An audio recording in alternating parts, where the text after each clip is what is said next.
Hi മക്കളെ, ടെല്ല ക്ലാസ്സസിൻ്റെ Onam exam revision സീരീസിലേക്ക് എല്ലാവർക്കും സ്വാഗതം. അപ്പോൾ നമ്മൾ ഇന്ന് മക്കളെ ഫസ്റ്റ് ഇയറിൽ നമ്മൾ ബോട്ടണിയുടെ ഫസ്റ്റ് ചാപ്റ്റർ ആയിട്ടുള്ള സെക്ഷൽ റീപ്രൊഡക്ഷൻ ഫ്ലവറിംഗ് പ്ലാന്റ്സ് ഒക്കെ പഠിച്ചു കഴിഞ്ഞായിരുന്നു അല്ലേ. അപ്പോൾ ഇന്ന് നമ്മൾ പഠിക്കാൻ പോകുന്നത് ബയോടെക്നോളജി പ്രിൻസിപ്പിൾസ് ആൻഡ് പ്രോസസ്സസ് എന്ന് പറയുന്ന ചാപ്റ്ററാണ്.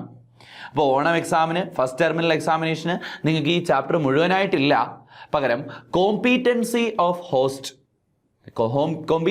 ഹോസ്റ്റ് ബാക്ടീരിയം എന്ന് പറയുന്ന ആ ഒരു ടോപ്പിക്ക് വരെ മാത്രമേ നമുക്ക് പഠിക്കാൻ വേണ്ടിയിട്ട് ഉള്ളൂ. അപ്പോൾ അതുകൊണ്ട് അവിടം വരെ മാത്രമേ നമ്മുടെ ഈ സീരീസിൽ നമ്മൾ ഇൻക്ലൂഡ് ചെയ്തിട്ടുള്ളൂ. അപ്പോൾ ശ്രദ്ധയോടുകൂടി കേട്ടിരിക്കുക. വളരെ കുറച്ച് സമയം കൊണ്ട് എക്സാം പോയിന്റ് ഓഫ് വ്യൂവിൽ നമ്മൾ എന്ത് ഡിസ്കസ് ചെയ്യാൻ വേണ്ടിയിട്ട് പോവാണ്? ബയോടെക്നോളജി പ്രിൻസിപ്പിൾസ് ആൻഡ് പ്രോസസ്സസ് എന്ന് പറയുന്ന ചാപ്റ്റർ നമ്മൾ ഡിസ്കസ് ചെയ്യാൻ വേണ്ടിയിട്ട് പോവുകയാണ്. ഓക്കെ, അപ്പോൾ നമുക്ക് നോക്കാം മക്കളെ, ഈ ചാപ്റ്ററിൽ ഏതൊക്കെ ടോപ്പിക്കുകളാണ് നമുക്ക് പഠിക്കാനുള്ളത്. ദേ നോക്ക്. അപ്പോൾ ഈ ചാപ്റ്ററിൽ നമുക്ക് പഠിക്കാനുള്ള ഇമ്പോർട്ടൻ്റ് ആയിട്ടുള്ള ടോപ്പിക്കുകൾ എന്ന് പറഞ്ഞാൽ മക്കളെ, ഇത്രയും നമ്മൾ പഠിക്കാമെങ്കിൽ ഈ ചാപ്റ്ററിൽ നിന്ന് ഫുൾ മാർക്ക് നമുക്ക് മേടിക്കാൻ പറ്റും. ഇത് നോക്ക്, ഏതൊക്കെയാണ് ടോപ്പിക്കുകൾ? ഒന്ന്, റീകോമിനൻ്റ് DNA ടെക്നോളജി അഥവാ ജനറ്റിക് എഞ്ചിനീയറിംഗ് അല്ലെങ്കിൽ ബയോടെക്നോളജി. ഇതിൻ്റെ ഡെഫിനിഷൻ എന്താണെന്ന് കൃത്യമായിട്ട് നമ്മൾ പഠിക്കണം. നിരവധി, നിങ്ങൾ ഫസ്റ്റ് ടേം എക്സാം മാത്രമല്ല, നിങ്ങൾ പബ്ലിക് എക്സാം എടുത്ത് നോക്കിയാലും ഏറ്റവും കൂടുതൽ തവണ ബയോടെക്നോളജിയിൽ നിന്ന് ചോദിച്ചിട്ടുള്ള ചോദ്യം ഏതാണെന്ന് ചോദിച്ചാൽ ഇതാണ്. ഒന്നുകിൽ ബയോടെക്നോളജിയുടെ ഡെഫിനിഷൻ ചോദിക്കുക, അല്ലെങ്കിൽ ജനറ്റിക് എഞ്ചിനീയറിംഗിൻ്റെ ഡെഫിനിഷൻ ചോദിക്കുക. ഇനി നമ്മൾ മുന്നോട്ട് വരുന്നിടത്ത് പഠിക്കും എന്താണ് ബയോടെക്നോളജി, എന്താണ് ജനറ്റിക് എഞ്ചിനീയറിംഗ് എന്നുള്ള കാര്യങ്ങളെല്ലാം പഠിക്കും. രണ്ടാമത്തെ ടോപ്പിക്ക് പ്രിൻസിപ്പിൾസ് ഇൻ ബയോടെക്നോളജി. ബയോടെക്നോളജിയുടെ പ്രിൻസിപ്പിളുകൾ എന്തൊക്കെയാണ്, തത്വങ്ങൾ എന്തൊക്കെയാണ്? What are the principles of biotechnology? അടുത്തത് റെസ്ട്രിക്ഷൻ എൻഡോന്യൂക്ലിയസ് എന്ന് പറയുന്ന എൻസൈമിനെ കുറിച്ച് നമുക്ക് പഠിക്കണം. ജെൽ ഇലക്ട്രോഫോറസിസ് എന്ന് പറയുന്ന ടെക്നിക്ക് നമുക്ക് പഠിക്കണം. ക്ലോണിംഗ് വെക്ടർ ആയിട്ടുള്ള PBR322 എന്ന് പറയുന്ന ക്ലോണിംഗ് വെക്ടറിനെ കുറിച്ച് നമുക്ക് പഠിക്കണം. ജീൻ ട്രാൻസ്ഫർ മെത്തേഡുകളിൽ ഇൻഡയറക്റ്റ് ജീൻ ട്രാൻസ്ഫർ അത് നമുക്ക് പഠിക്കണം. ഇപ്പോൾ നമുക്ക് അത്രയും പഠിച്ചാൽ മതി. ഡയറക്റ്റ് ജീൻ ട്രാൻസ്ഫർ അടുത്ത ടേമിലേക്കാണ് നമുക്ക് പഠിക്കേണ്ടത്. അപ്പോൾ ഇപ്പം നമുക്ക് ഇൻഡയറക്റ്റ് ജീൻ ട്രാൻസ്ഫർ വരെയുള്ള കാര്യം നമുക്ക് പഠിക്കേണ്ടതായിട്ടുണ്ട്.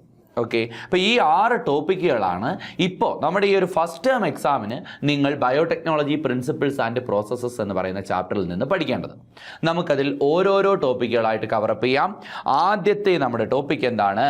ബയോടെക്നോളജിയുടെയും ജനറ്റിക് എഞ്ചിനീയറിംഗിൻ്റെയും ഡെഫിനിഷൻ കൃത്യമായി പഠിക്കുക എന്നുള്ളതാണ് നമ്മുടെ ആദ്യത്തെ ടോപ്പിക്ക്. ഇതാ നമുക്ക് നോക്കാം. എന്താണ് മക്കളെ ബയോടെക്നോളജി? നോക്കൂ, biotechnology deals with technique of using live organisms or their enzyme from organism to produce product and processes useful to human. എന്താ പറഞ്ഞത്? ഏതെങ്കിലും ഒരു ജീവനുള്ള ജീവിയെയോ അതിൻ്റെ ശരീരത്തിൽ നിന്ന് നമുക്ക് കിട്ടുന്ന ഏതെങ്കിലും എൻസൈമുകളെയോ നമുക്ക് ഉപയോഗപ്രദമായ രീതിയിൽ പ്രയോജനപ്പെടുത്തുന്നതിനെ പറയുന്ന പേരാണ് ബയോടെക്നോളജി. എന്താണ് ബയോടെക്നോളജി? ജീവനുള്ള ഏതെങ്കിലും ജീവിയെയോ ആ ജീവിയിൽ നിന്ന് കിട്ടുന്ന ഏതെങ്കിലും എൻസൈമുകളെയോ മനുഷ്യന് ഉപയോഗപ്രദമായ രീതിയിൽ പ്രയോജനപ്പെടുത്തുന്നതിനെ പറയുന്ന പേരാണ് ബയോടെക്നോളജി. അപ്പോൾ biotechnology is the branch of science that deals with technique of using live organism, ജീവനുള്ള ജീവികളെയോ, ഓർ എൻസൈം ഫ്രം ഓർഗാനിസം, ഓർഗാനിസങ്ങളിൽ നിന്നുള്ള എൻസൈംസിനെയോ, to produce product and processes useful to human, മനുഷ്യന് ആവശ്യമുള്ള പ്രോഡക്റ്റുകളോ പ്രോസസ്സുകളോ. ഇപ്പോൾ എക്സാമ്പിൾ നമ്മൾ പറയുകയാണ്, ഇപ്പോൾ മിൽക്കിൽ നിന്ന് കേർഡ് ഉണ്ടാക്കുന്നു, പാലിൽ നിന്ന് തൈര് പ്രൊഡ്യൂസ് ചെയ്യുന്നു. എങ്ങനെയാ? പാലിനകത്ത് നമ്മളൊരു പ്രത്യേക ബാക്ടീരിയ ഇട്ട് വയ്ക്കും അല്ലേ, ലാക്ടോബാസിലസ് എന്ന് പറയുന്ന ബാക്ടീരിയ ഇട്ട് വയ്ക്കും. അപ്പോൾ അവിടെ നമ്മൾ ആ ബാക്ടീരിയയ്ക്ക് ഒരു എബിലിറ്റി ഉണ്ട്, ലാക്റ്റിക് ആസിഡ് ഫെർമെൻറ്റേഷനുള്ള എബിലിറ്റി. അപ്പോൾ അതിൻ്റെ ആ ഒരു എബിലിറ്റിയാണ് നമ്മൾ ഉപയോഗിച്ചത്. ഈസ്റ്റിനെ നമ്മൾ ഷുഗർ സൊല്യൂഷനിൽ ഇട്ട് വെച്ച് കഴിഞ്ഞാൽ ആൽക്കഹോളും കാർബൺ ഡൈ ഓക്സൈഡും ഉണ്ടാക്കും, ആൽക്കഹോളിക് ഫെർമെൻറ്റേഷൻ. അപ്പോൾ ഇത് ആ ജീവിക്ക് നാച്ചുറലി ഉള്ള ഒരു കഴിവിനെ നമ്മൾ പ്രയോജനപ്പെടുത്തിയതാണ്. അപ്പോൾ ഇതിനെയെല്ലാം നമുക്ക് എന്തെന്ന് പറയാം? ബയോടെക്നോളജി എന്ന് പറയാം. നോക്ക്, ഇനി ജനറ്റിക് എഞ്ചിനീയറിംഗ് എന്താണ്? ഈ ജനറ്റിക് എഞ്ചിനീയറിംഗിനെ തന്നെ വിളിക്കുന്ന മറ്റു പേരുകളാണ് റീകോമ്പിനൻ്റ് DNA ടെക്നോളജി അഥവാ RDNA technology. Recombinant DNA technology അഥവാ RDNA ടെക്നോളജി. നോക്ക്, manipulation of genetic constitution of an organism to produce a desirable phenotypic character in them. എന്താ പറഞ്ഞത്? ഏതെങ്കിലും ഒരു ജീവിയുടെ ജനറ്റിക് കോൺസ്റ്റിറ്റ്യൂഷനിൽ എന്തെങ്കിലും മാറ്റം വരുത്തി നമുക്ക് ആവശ്യമുള്ള എന്തെങ്കിലും ക്യാരക്ടർ അതിൽ കൊണ്ടുവരുന്നതിനെ പറയുന്ന പേരാണ് ജനറ്റിക് എഞ്ചിനീയറിംഗ്. മകളെ, ഞാൻ നേരത്തെ പറഞ്ഞതിലൊരു കാര്യമുണ്ട്. മിൽക്കിൽ നിന്ന് കേർഡ് ഉണ്ടാക്കുക എന്ന് പറഞ്ഞാൽ ലാക്ടോബാസിലസിനെ നമ്മൾ ഉപയോഗിച്ച് ചെയ്യുന്ന ഒരു പ്രവർത്തനമാണ് അല്ലേ. ലാക്ടോബാസിലസിന് ജന്മനാ കഴിവുണ്ട്. എന്താണ്? പാലിനെ കൺവേർട്ട് ചെയ്ത് എന്താക്കി മാറ്റുക? കേർഡാക്കി മാറ്റുക എന്ന് പറയുന്ന ഒരു കഴിവ് അതിന് ജന്മനാ ഉള്ള ഒരു കാര്യമാണ്. പക്ഷേ മകളെ, ഞാൻ പറയുകയാണ്, അങ്ങനെയാണെങ്കിൽ നിങ്ങളോട് ഞാൻ പറയുകയാണ്, ലാക്ടോബാസിലസിനെ കൊണ്ട് ഇൻസുലിൻ ഉണ്ടാക്കിച്ചേ. മനുഷ്യൻ്റെ ഇൻസുലിൻ നിങ്ങൾ ആരെ കൊണ്ട് നിർമ്മിക്കാൻ പറയുന്നു? ലാക്ടോബാസിലസിനെ കൊണ്ട് നിർമ്മിക്കാൻ പറയുന്നു. നടക്കുമോ? നടക്കില്ല. ലാക്ടോബാസിലസിനെ കൊണ്ട് ആ കാര്യം ചെയ്യാൻ പറ്റത്തില്ല. കാരണം എന്താ?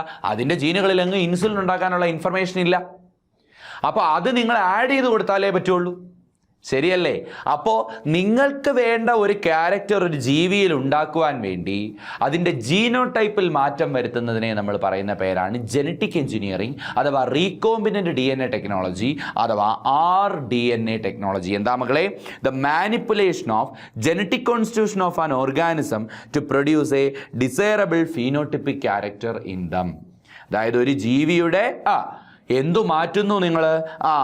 ജനറ്റിക് കോൺസ്റ്റിറ്റ്യൂഷൻ അഥവാ ജീനോടൈപ്പ് മാറ്റുന്നു. ജീനോടൈപ്പ് മാറ്റുന്നു. എന്തിനു വേണ്ടിയിട്ടാ? To produce a particular or desirable phenotypic character in them. അതിനകത്ത് ഒരു പ്രത്യേക ഫീനോട്ടിപ്പിക് ക്യാരക്ടർ അഥവാ ഒരു പ്രത്യേക ഫീനോടൈപ്പ് ഉണ്ടാക്കുവാൻ വേണ്ടി. ശരിയല്ലേ മക്കളെ? ഇതാണ് ജനറ്റിക് എഞ്ചിനീയറിംഗ്. അപ്പോൾ ഇതിൻ്റെ ഡെഫിനിഷൻസ് ചോദിച്ചിട്ടുണ്ട്. ദേ നോക്ക്. Genetic engineering include creation of recombinant DNA with the help of restriction enzyme. Explain recombinant DNA technology. അപ്പോൾ നിങ്ങൾക്ക് എഴുതിക്കൂടെ explain recombinant DNA technology എന്നുള്ളതിൻ്റെ ആൻസർ ആയിട്ട് നിങ്ങൾക്ക് എന്താ എഴുതാം? recombinant DNA technology is the manipulation of genetic constitution of an organism to produce a desirable phenotypic character in them. നോക്ക്. അതുപോലെ തന്നെ അടുത്ത വെച്ചിരിക്കുന്ന നോക്കിയേ, what are restriction enzyme? Name A restriction enzyme. പിന്നീട് നമ്മൾ അതിൻ്റെ ആൻസർ പഠിക്കുകയുള്ളൂ. ഇനി നമ്മൾ മുന്നോട്ട് പഠിക്കുന്നിടത്ത് വെച്ച് ഈ ചോദ്യത്തിൻ്റെ ആൻസർ നമ്മൾ പഠിക്കും. ഇപ്പം നമ്മളത് ഡിസ്കസ് ചെയ്യുന്നില്ല. ഇപ്പോൾ ഇത് മാത്രമേ നമ്മൾ ഡിസ്കസ് ചെയ്യുന്നുള്ളൂ. ഓക്കെ, അടുത്ത നോക്ക്. Principles of biotechnology. അടുത്ത നമുക്ക് ഈ ചാപ്റ്ററിൽ നിന്ന് പഠിക്കേണ്ട അടുത്ത ടോപ്പിക്കാണ് ഏതെന്ന് പറയുന്നത്? പ്രിൻസിപ്പിൾസ് ഓഫ് ബയോടെക്നോളജി എന്ന് പറയുന്നത്. ബയോടെക്നോളജിയുടെ പ്രിൻസിപ്പിളുകൾ എന്ന് പറയുന്നത്. നോക്ക്, ജനറ്റിക് എഞ്ചിനീയറിംഗ് ഒന്നാമത്തെ ബയോടെക്നോളജിയുടെ ഒന്നാമത്തെ പ്രിൻസിപ്പിൾ എന്താണെന്ന് ചോദിച്ചാൽ എന്താണെന്ന് പറയണം? ജനറ്റിക് എഞ്ചിനീയറിംഗ് ആണ് എന്ന് പറയണം. The technique to alter the chemistry of genetic material to introduce these into host organism and thus change the phenotype of the host organism is called genetic engineering. അപ്പോൾ എന്തോ genetic engineering? ഏതെങ്കിലും ഒരു ജീവിയുടെ, ഇപ്പം നമ്മൾ നേരത്തെ പറഞ്ഞതേ ഉള്ളൂ, ഏതെങ്കിലും ഒരു ജീവിയുടെ ജനറ്റിക് കോൺസ്റ്റിറ്റ്യൂഷൻ്റെ കെമിസ്ട്രി ചേഞ്ച് ചെയ്യുന്നു അഥവാ ജനറ്റിക് കോൺസ്റ്റിറ്റ്യൂഷൻ ചേഞ്ച് ചെയ്യുന്നു. ചേഞ്ച് ചെയ്തിട്ട് എന്തിനാ? To introduce these into host organism. എന്നിട്ട് ഈ ചേഞ്ച് ചെയ്ത ജനറ്റിക് മെറ്റീരിയലിനെ നമ്മളൊരു ഹോസ്റ്റ് ഓർഗാനിസത്തിൽ ഇൻട്രൊഡ്യൂസ് ചെയ്ത് കൊടുക്കുന്നു. ഇപ്പം നിങ്ങളൊരു ബാക്ടീരിയയുടെ ഒരു ജീൻ പുറത്തെടുത്തു, എന്നിട്ട് അതിനകത്ത് നിങ്ങൾ ഇൻസുലിൻ ജീൻ ആഡ് ചെയ്ത് കൊടുത്തു. ഇപ്പം അത് മാനിപ്പുലേറ്റഡ് ആണ് അഥവാ റീകോമ്പിനൻ്റ് ആണ് അല്ലേ? ഇപ്പം നിങ്ങൾ ഇൻസുലിൻ ജീൻ ഒരു ബാക്ടീരിയയുടെ ജീനിൽ ആഡ് ചെയ്ത് കൊടുത്തു എന്ന് പറഞ്ഞാൽ അതിപ്പോൾ റീകോമ്പിനൻ്റ് ആയി. ഇനി ആ മാറ്റം വരുത്തിയ ജീനിനെ നിങ്ങൾ മറ്റൊരു ബാക്ടീരിയയിലേക്ക് കടത്തിവിടുന്നു. ഇങ്ങനെ കടത്തിവിടുന്നതിനെയാണ് നമ്മൾ എന്തെന്ന് പറയുന്നത്? പ്രിൻസിപ്പിൾ, ഒന്നാമത്തെ പ്രിൻസിപ്പിൾ ആയിട്ടുള്ള ജനറ്റിക് എഞ്ചിനീയറിംഗ് എന്ന് പറയുന്നത്. നോക്ക്, the technique to alter chemistry of genetic material to introduce these into host organism and thus change the phenotype of the host organism. ഇങ്ങനെ നിങ്ങൾ വെച്ചു കൊടുത്തു. അല്ലെങ്കിൽ ബാക്ടീരിയയുടെ ജീനോം നിങ്ങൾ എടുത്തു, ആ ജീനോമിനകത്ത് നിങ്ങൾ എന്ത് വെച്ചു കൊടുക്കുന്നു? നിങ്ങളുടെ ഇൻസുലിൻ ജീൻ വെച്ചു കൊടുക്കുന്നു. എന്നിട്ട് അത് മറ്റൊരു ഹോസ്റ്റ് ബാക്ടീരിയത്തിലേക്ക് ഇൻട്രൊഡ്യൂസ് ചെയ്ത് കഴിഞ്ഞാൽ എന്ത് സംഭവിക്കും? ആ ഹോസ്റ്റ് ബാക്ടീരിയത്തിനും എന്തിനുള്ള എബിലിറ്റി കിട്ടും? ഇൻസുലിൻ പ്രൊഡക്ഷനുള്ള എബിലിറ്റി കിട്ടും. ഉണ്ടോ? അതായത് അതിൻ്റെ എന്ത് മാറി? ഫീനോട്ടിപ്പിക് എക്സ്പ്രഷൻ മാറി. നിങ്ങൾ ഈ ജീൻ വെച്ചു കൊടുത്തതിലൂടെ ആ ബാക്ടീരിയയുടെ എന്ത് ചേഞ്ച് ചെയ്തു? ഫീനോട്ടിപ്പിക് എക്സ്പ്രഷൻ എന്ത് ചെയ്തു? ചേഞ്ച് ചെയ്തു. ഇതല്ലേ സംഭവിച്ചത്? ആണ്. ഇനി അടുത്ത് നോക്കിയാടെ, രണ്ടാമത്തെ principle, maintenance of sterile or microbial contamination free ambience. ഇപ്പം നിങ്ങളൊരു ജീവിയെ പ്രൊഡ്യൂസ് ചെയ്തു അല്ലേ? ജീൻ മാറ്റി വെച്ച ഒരു ഓർഗാനിസത്തെ നിങ്ങൾ പ്രൊഡ്യൂസ് ചെയ്തു. ഇപ്പോൾ ഇൻസുലിൻ ജീൻ ഇൻട്രൊഡ്യൂസ്ഡ് ആയ ഒരു ബാക്ടീരിയ ഉണ്ട് ഇപ്പം നിങ്ങളുടെ കയ്യിൽ.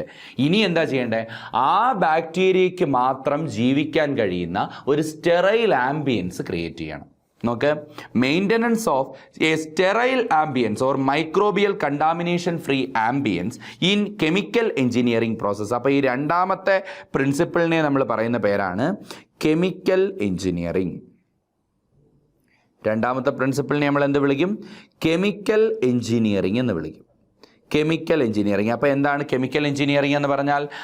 Maintenance of a steriles in the chemical engineering process to enable the growth of only the desired microbe or eukaryotic cell in large quantities for the manufacture of biotechnological processes like antibiotics, vaccines, enzyme. അതായത് എന്തിനാണ് നമ്മളിപ്പോൾ ഈ gene മാറ്റി വെച്ചത്? ഏതെങ്കിലും ഒരു bio product നമുക്ക് produce ചെയ്യാൻ വേണ്ടിയിട്ടാണ്. അപ്പോൾ ഈ ബയോ പ്രോഡക്റ്റിൻ്റെ പ്രൊഡക്ഷന് വേണ്ടി നിങ്ങൾ ചെയ്യേണ്ടത് എന്താ?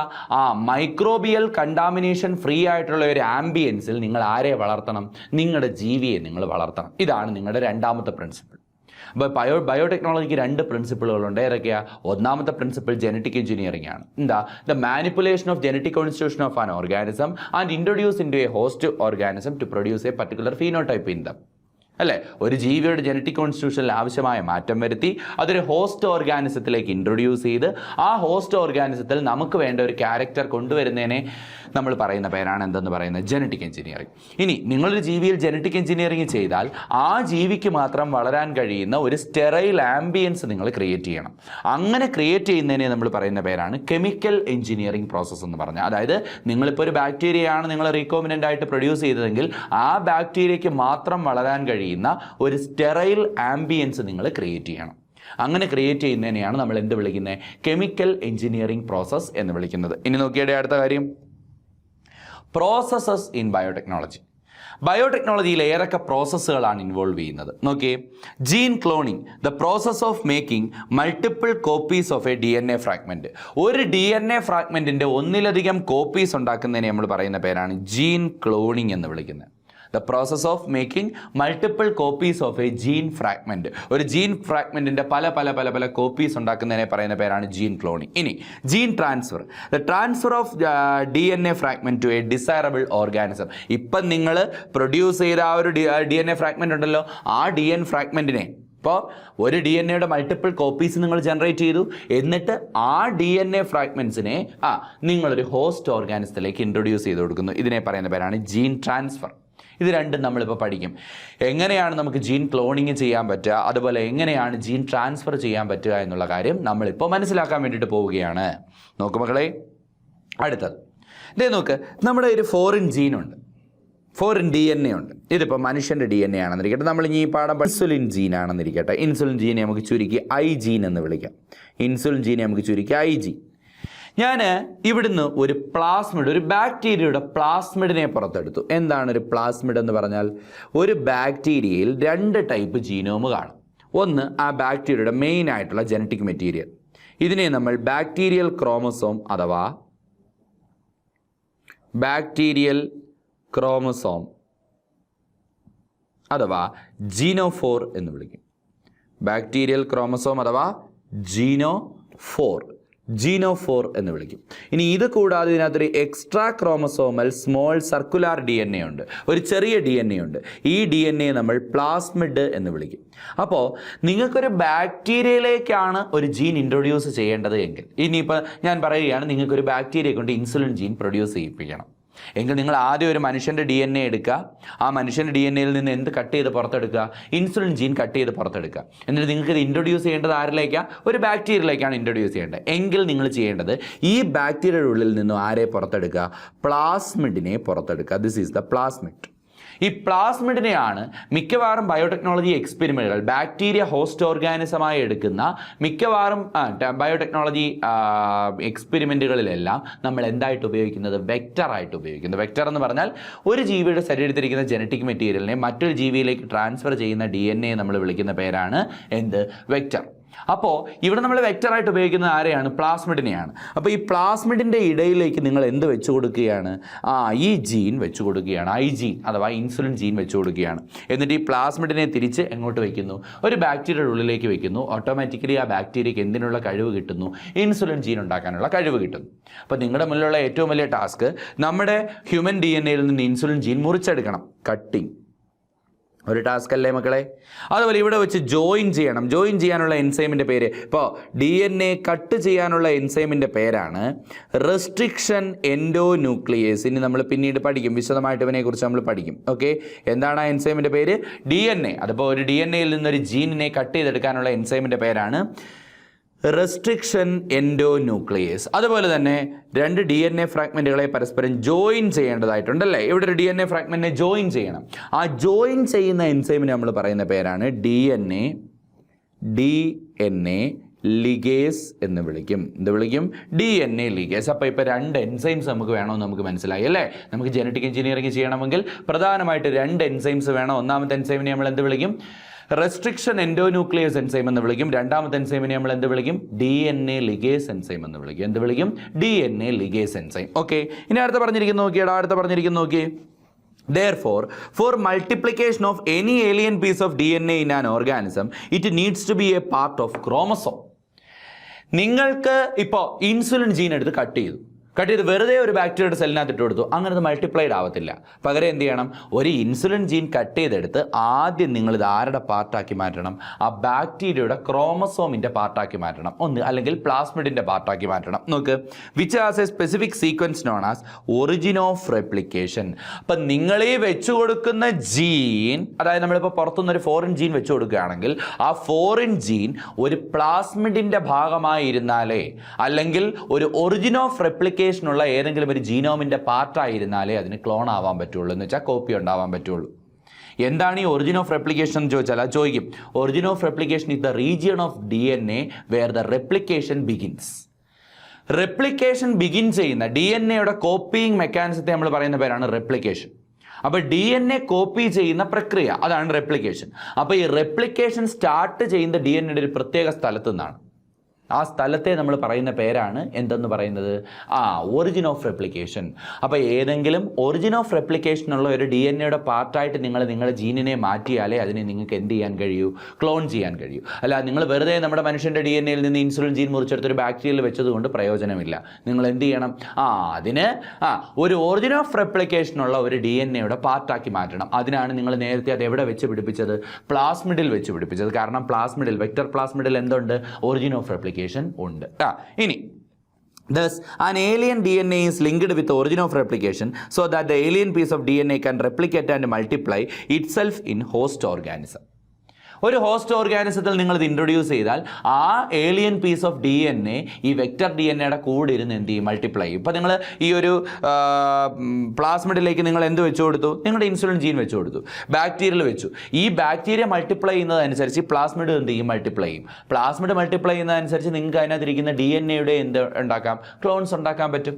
ഈസി അല്ലേ? മെത്തേഡ് ഈസി അല്ലേ? അപ്പോൾ ഇങ്ങനെയാണ് നമ്മൾ ബയോടെക്നോളജിയിൽ ആദ്യം നമ്മൾ ചെയ്യുന്നത്. ഇനി this can also be called cloning or making multiple identical copies of a template DNA. ഏതെങ്കിലും ഒരു ടെംപ്ലേറ്റ് DNAയുടെ ഒന്നിൽ കൂടുതൽ കോപ്പി എടുക്കുന്ന ആ ഒരു പ്രോസസ്സിനെ നമ്മൾ പറയുന്ന പേരാണ് ക്ലോണിംഗ് എന്ന് വിളിക്കുന്നത്. നമ്മുടെ ബയോടെക്നോളജിയുടെ ഫസ്റ്റ് സ്റ്റെപ്പ് ജീൻ ക്ലോണിംഗ്. ജീനിൻ്റെ മൾട്ടിപ്പിൾ കോപ്പീസ് ഉണ്ടാക്കുക. അതിന് ആദ്യം എന്താ ചെയ്യണമെന്നാണ് പറഞ്ഞേ? ആ ജീനിനെ നിങ്ങൾ ഒറിജിൻ ഓഫ് റെപ്ലിക്കേഷനുള്ള ഏതെങ്കിലും ഒരു ജീനിൻ്റെ പാർട്ടാക്കി, ജീനോമിൻ്റെ പാർട്ടാക്കി മാറ്റണം. അപ്പോൾ ആ ജീനോം മൾട്ടിപ്ലൈ ചെയ്യുന്നതിൻ്റെ കൂടെ അതിൻ്റെ കൂടെ ഇരുന്ന് ആരും മൾട്ടിപ്ലൈ ചെയ്യും? നമ്മുടെ ഏലിയൻ പീസ് ഓഫ് DNA, അല്ലെങ്കിൽ നമ്മുടെ ഫോറിൻ ജീനും എന്ത് ചെയ്യും? അല്ലെങ്കിൽ നമ്മുടെ ഇൻസുലിൻ ജീൻ, ഇവിടെ നമ്മുടെ എക്സാമ്പിൾ ആയിട്ട് എടുത്തത് ഇൻസുലിൻ ജീനും എന്ത് ചെയ്യും? ഇരുന്ന് മൾട്ടിപ്ലൈ ചെയ്യും. ഓക്കെ, ഇനി ഫസ്റ്റ് ജനറ്റിക് എഞ്ചിനീയറിംഗ് എക്സ്പെരിമെൻറ്റ്. ലോകത്തിൽ ആദ്യമായി നടന്ന ജനറ്റിക് എഞ്ചിനീയറിംഗ് എക്സ്പെരിമെൻറ്റ്, ലോകത്തിലെ ആദ്യത്തെ ജനറ്റിക് എഞ്ചിനീയറിംഗ് എക്സ്പെരിമെൻറ്റ്. ശ്രദ്ധിച്ച് കേൾക്കണം. The construction of first recombinant DNA emerged from the possibility of linking a gene encoding antibiotic resistance with a native plasmid or ഓട്ടോണോമസ്ലി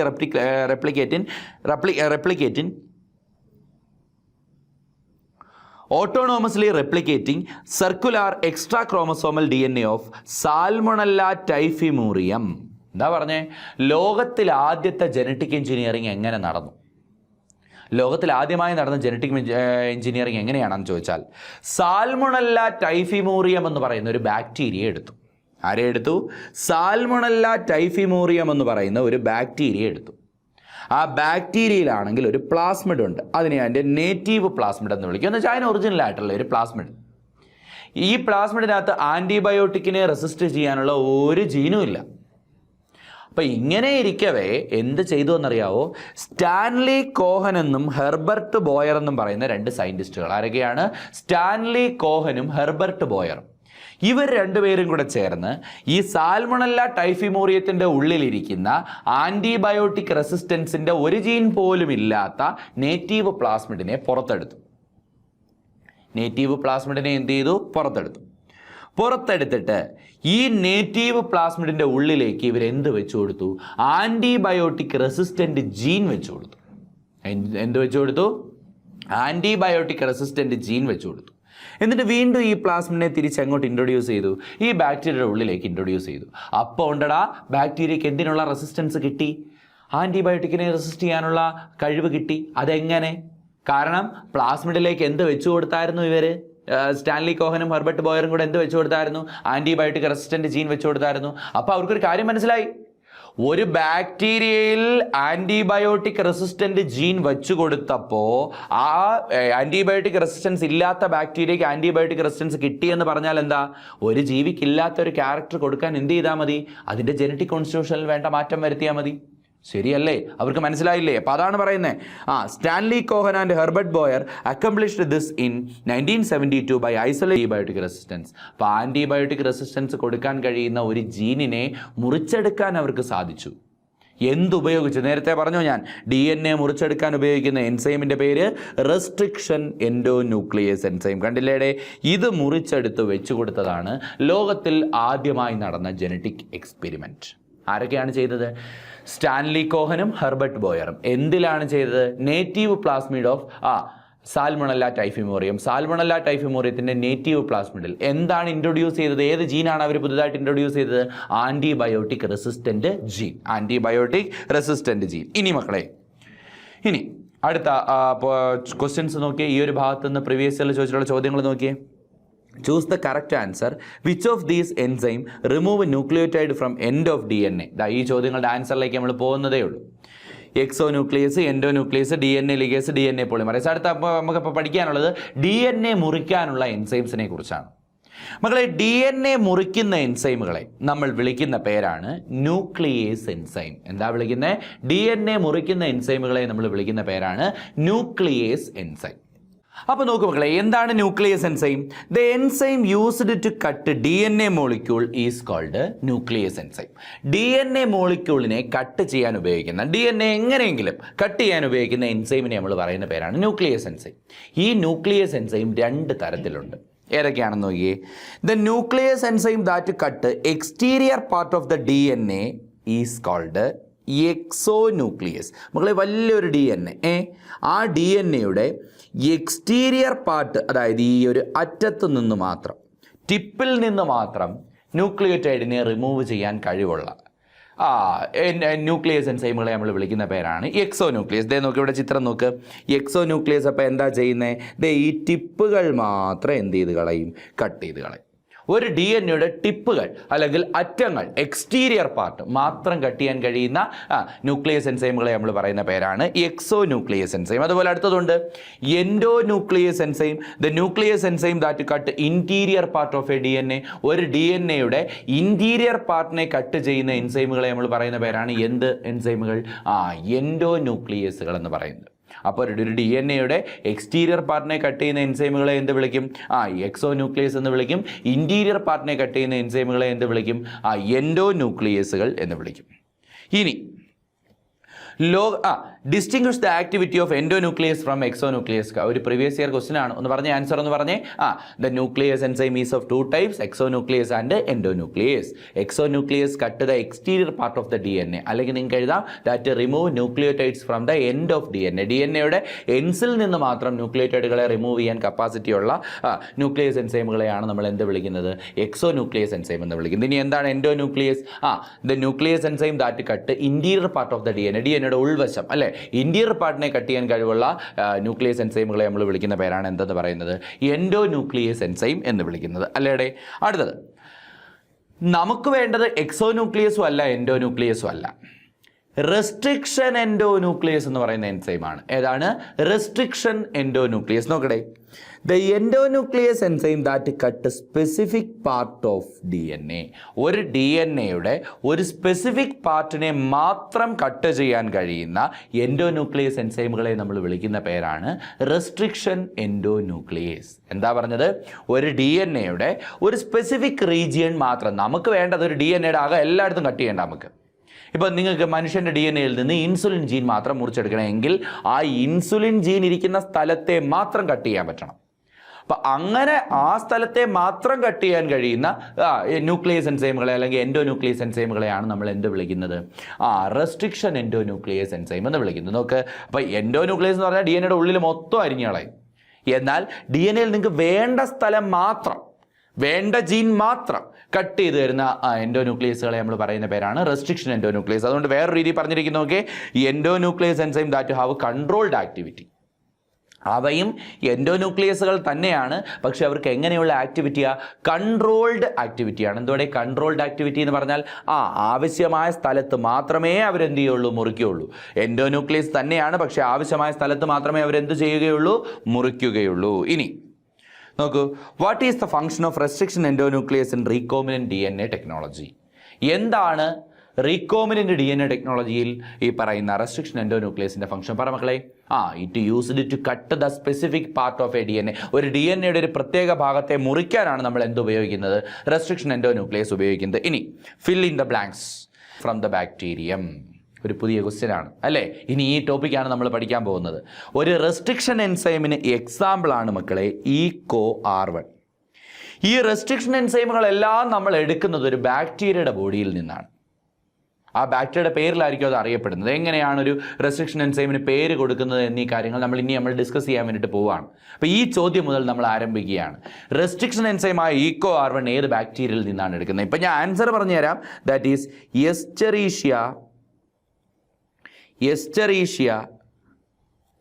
എസ്റ്ററീഷ്യ coli bacteria, അഥവാ E. coli നമ്മൾ ചുരുക്കി വിളിക്കും.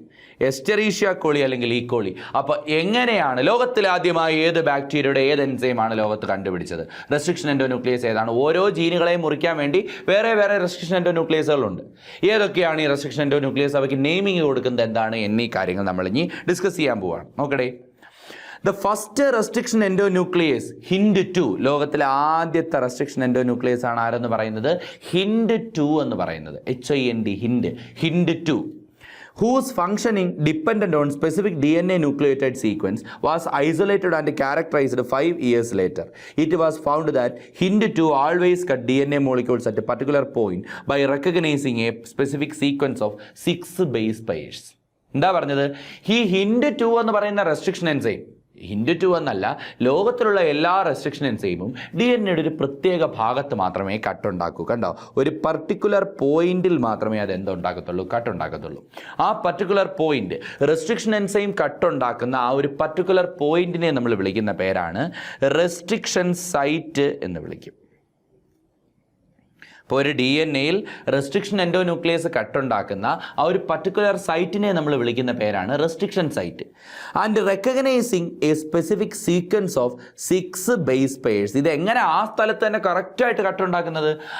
ഈ restriction enzyme പോയി അവിടുത്തെ ഒരു 6 ബേസ് പെയറുകൾ അടങ്ങിയ ഒരു സീക്വൻസിനെ അങ്ങ് ഡിറ്റക്റ്റ് ചെയ്യും, അഥവാ റെക്കഗ്നൈസ് ചെയ്യും. ആ സീക്വൻസിനെ നമ്മൾ വിളിക്കുന്ന പേരാണ് റെക്കഗ്നീഷൻ സീക്വൻസ്.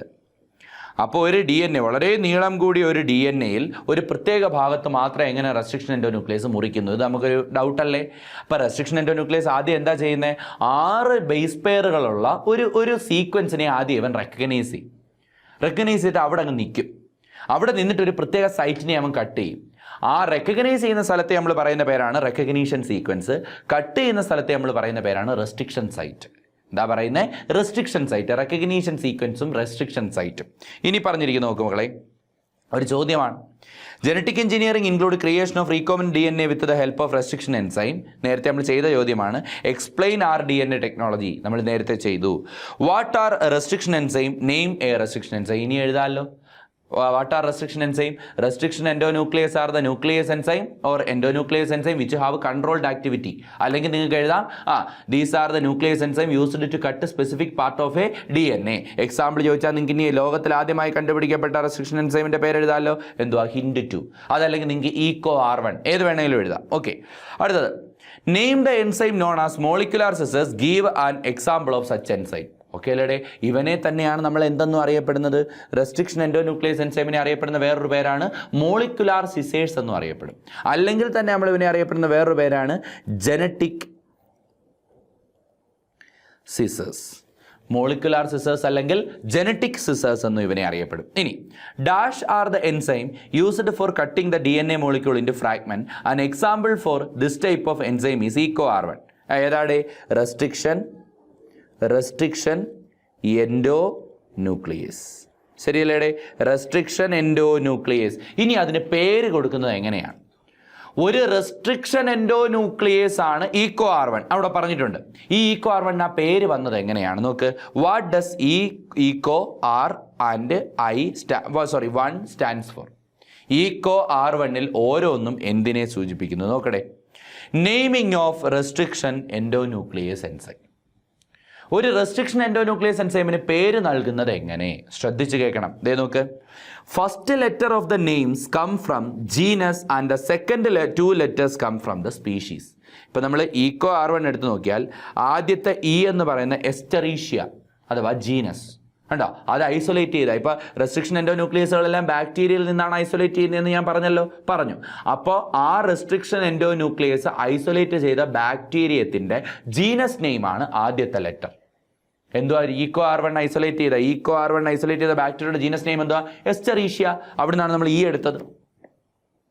സെക്കൻഡും തേർഡും ലെറ്റർ എന്തിനെയാണ് സൂചിപ്പിക്കുന്നത്? സ്പീഷീസിന്റെ നെയിം. അപ്പൊ എസ്റ്ററീഷ്യയുടെ ബാക്കി എന്തോ? കോളി. എസ്റ്ററീഷ്യയുടെ സ്പീഷീസിന്റെ പേര് കോളി. അപ്പൊ CO വന്നത് എവിടുന്ന? അതിന്റെ സ്പീഷീസ് നെയിമിൽ നിന്നാണ്. ഇനി R എന്തിനെ സൂചിപ്പിക്കുന്നു? Rough strain. അടുത്ത് നോക്ക്. Next letter represent strain of bacteria. Bacteria സാധാരണ 2 സ്ട്രെയിനിലാണ് കാണപ്പെടുന്നത്. ചില ബാക്ടീരിയകൾ റഫ് സ്ട്രെയിൻ ആയിരിക്കും, ചില ബാക്ടീരിയകൾ സ്മൂത്ത് സ്ട്രെയിൻ ആയിരിക്കും. റഫ് സ്ട്രെയിൻ ബാക്ടീരിയകൾ പൊതുവെ നോൺ വിറുലൻ്റ് ആയിരിക്കും. എന്ന് വെച്ചാൽ രോഗമുണ്ടാക്കാൻ കപ്പാസിറ്റി ഇല്ലാത്ത ബാക്ടീരിയകളായിരിക്കും. കാരണം അവരുടെ ക്യാപ്സ്യൂളിന് പുറമെ റഫ് ആയിരിക്കും. അപ്പോൾ അതുകൊണ്ട് അതെന്താണ്? റഫ് സ്ട്രെയിനുള്ള ബാക്ടീരിയയാണ്. അത് നോൺ വിറുലൻ്റ്. വിറുലൻസി എന്ന് പറഞ്ഞാൽ ഡിസീസ് ഉണ്ടാക്കാനുള്ള കപ്പാസിറ്റി. അത് നോൺ വിറുലൻ്റ് ആയിരിക്കും, ഡിസീസുകൾ ഉണ്ടാക്കത്തില്ല. ഇനി എസ് സ്ട്രെയിൻ എന്ന് പറഞ്ഞാൽ സ്മൂത്ത് സ്ട്രെയിൻ. അവൻ എന്തിനുള്ള കഴിവുണ്ട്? ഡിസീസുകൾ ഉണ്ടാക്കാനുള്ള കഴിവ് ഉണ്ട്. അപ്പം നമുക്ക് rough strain, that is A strain of bacteria and 1 isolated first from the bacterium or order of isolation. അവസാനം എഴുതിയിരിക്കുന്നത് ഓർഡർ ഓഫ് ഐസൊലേഷൻ. അപ്പോൾ അങ്ങനെ ആണെങ്കിൽ ഒന്ന് പറഞ്ഞേ, ഇതെങ്ങനെയാണ് ഈക്കോ R1 പേര് കിട്ടിയത്? എസ്റ്ററീഷ്യ കോളിയുടെ R സ്ട്രെയിനുള്ള ബാക്ടീരിയയിൽ നിന്നും ഒന്നാമത് ഐസൊലേറ്റ് ചെയ്ത എൻസൈമാണ് ഈക്കോ R1. കണ്ട, എസ്റ്ററീഷ്യ കോളിയുടെ റഫ് സ്ട്രെയിനിൽ നിന്നും ആദ്യമായി ഐസൊലേറ്റ് ചെയ്ത എൻസൈമാണ് ഏത്? ഈക്കോ R1 എന്ന് പറയുന്നത്. അങ്ങനെയാണ് ഇതിന് പേര് കിട്ടിയത്. ഓക്കെ, ഇനി നോക്കുമ്പോളേ ഒരു RE എൻസൈം എങ്ങനെയാണ് ഒരു പ്രത്യേക സ്ഥലത്ത് മാത്രം കട്ട് ചെയ്യുന്നതെന്നാണ് ഞാൻ പറഞ്ഞത് നേരത്തെ. അതിന് ഒരു റെക്കഗ്നീഷൻ സീക്വൻസ് ഉണ്ട് അല്ലേ? DNA ഒരു പ്രത്യേക ഭാഗത്തെ ഒരു 6 ന്യൂക്ലിയോറ്റൈഡുകൾ അടങ്ങിയ അല്ലെങ്കിൽ 6 ബേസ് പെയറുകളെ പ്രത്യേകം റെക്കഗ്നൈസ് ചെയ്ത് ആ സ്ഥലങ്ങളിലാണ് ഇത് എന്തുണ്ടാക്കുന്നത്? കട്ടുണ്ടാക്കുന്നത്. അപ്പോൾ നോക്കി, the RE enzyme made cut by recognizing a specific sequence of 6 base pairs. നോക്ക്, ഇതെന്താ ചെയ്യുന്നതെന്നാ പറഞ്ഞത്? 6 ബേസ് പെയറുകളെ ഇത് എന്ത് ചെയ്യും? തിരിച്ചറിയും. The RE enzyme made cut by recognizing a specific sequence of 6 base pairs. 6 base പെയറുകളെ തിരിച്ചറിഞ്ഞിട്ട് അവിടെയാണ് ഇത് എന്തുണ്ടാക്കുന്നത്? കട്ടുണ്ടാക്കുന്നത്. This specific base sequence is known as recognition sequence.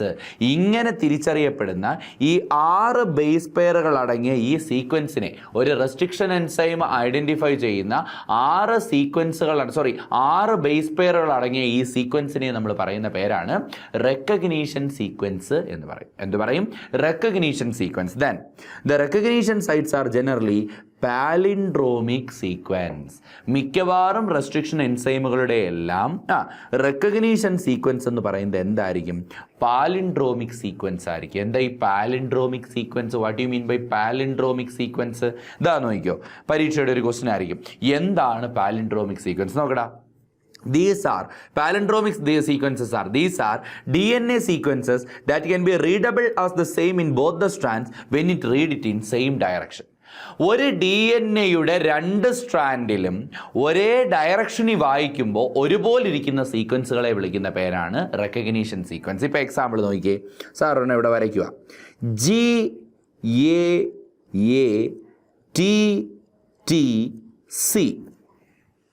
ഇത് ഈ DNA-യുടെ 3' 5' സ്ട്രാൻഡ്. ഓക്കെ, ഇത് 3'. ഇതാ ഇവിടെ വരച്ചിട്ടുണ്ട് GAATTC.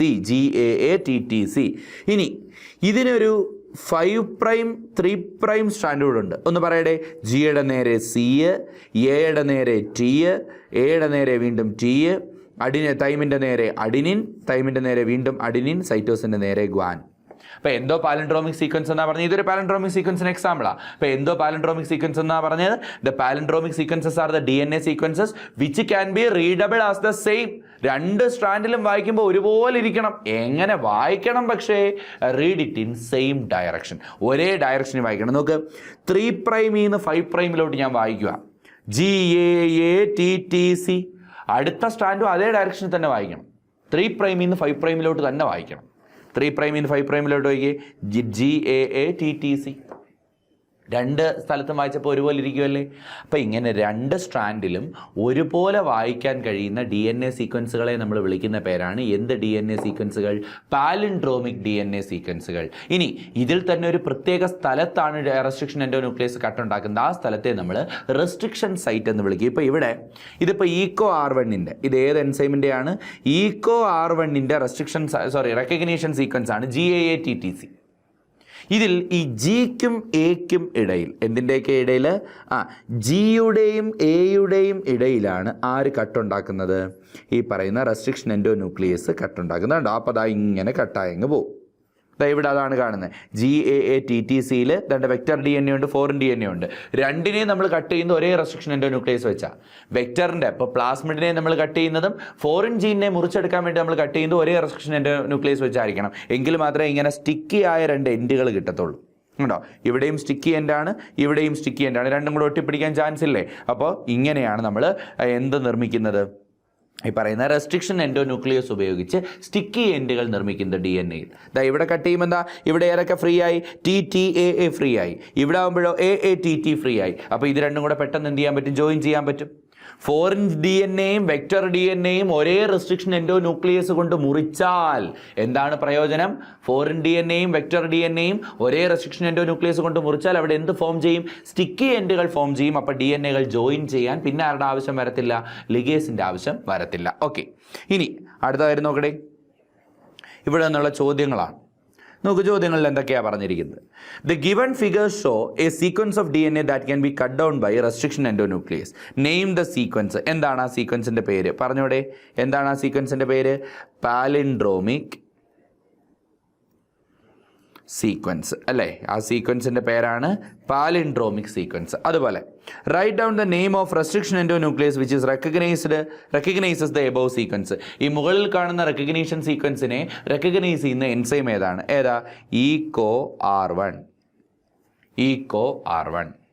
അടുത്തത്, observe the nucleotide sequence given below. Name this kind of nucleotide sequence. This is name this kind of. ഇങ്ങനെയുള്ള സീക്വൻസിന് പറയുന്ന പേരെന്താണ്? പാലിൻഡ്രോമിക് സീക്വൻസ് അല്ലേടെ? Palindromic sequence. Define this sequence. ഈ സീക്വൻസ് എന്തുവാന്ന് പറയാൻ? Palindromic sequences are the DNA sequences which can be readable as the same when it read it in same direction. ഒരേ ഡയറക്ഷനിൽ രണ്ട് സ്റ്റാൻഡിലും നമുക്ക് വായിക്കാൻ കഴിയുന്ന DNA സീക്വൻസുകളെ നമ്മൾ പറയുന്ന പേരാണ് palindromic sequences. Okay,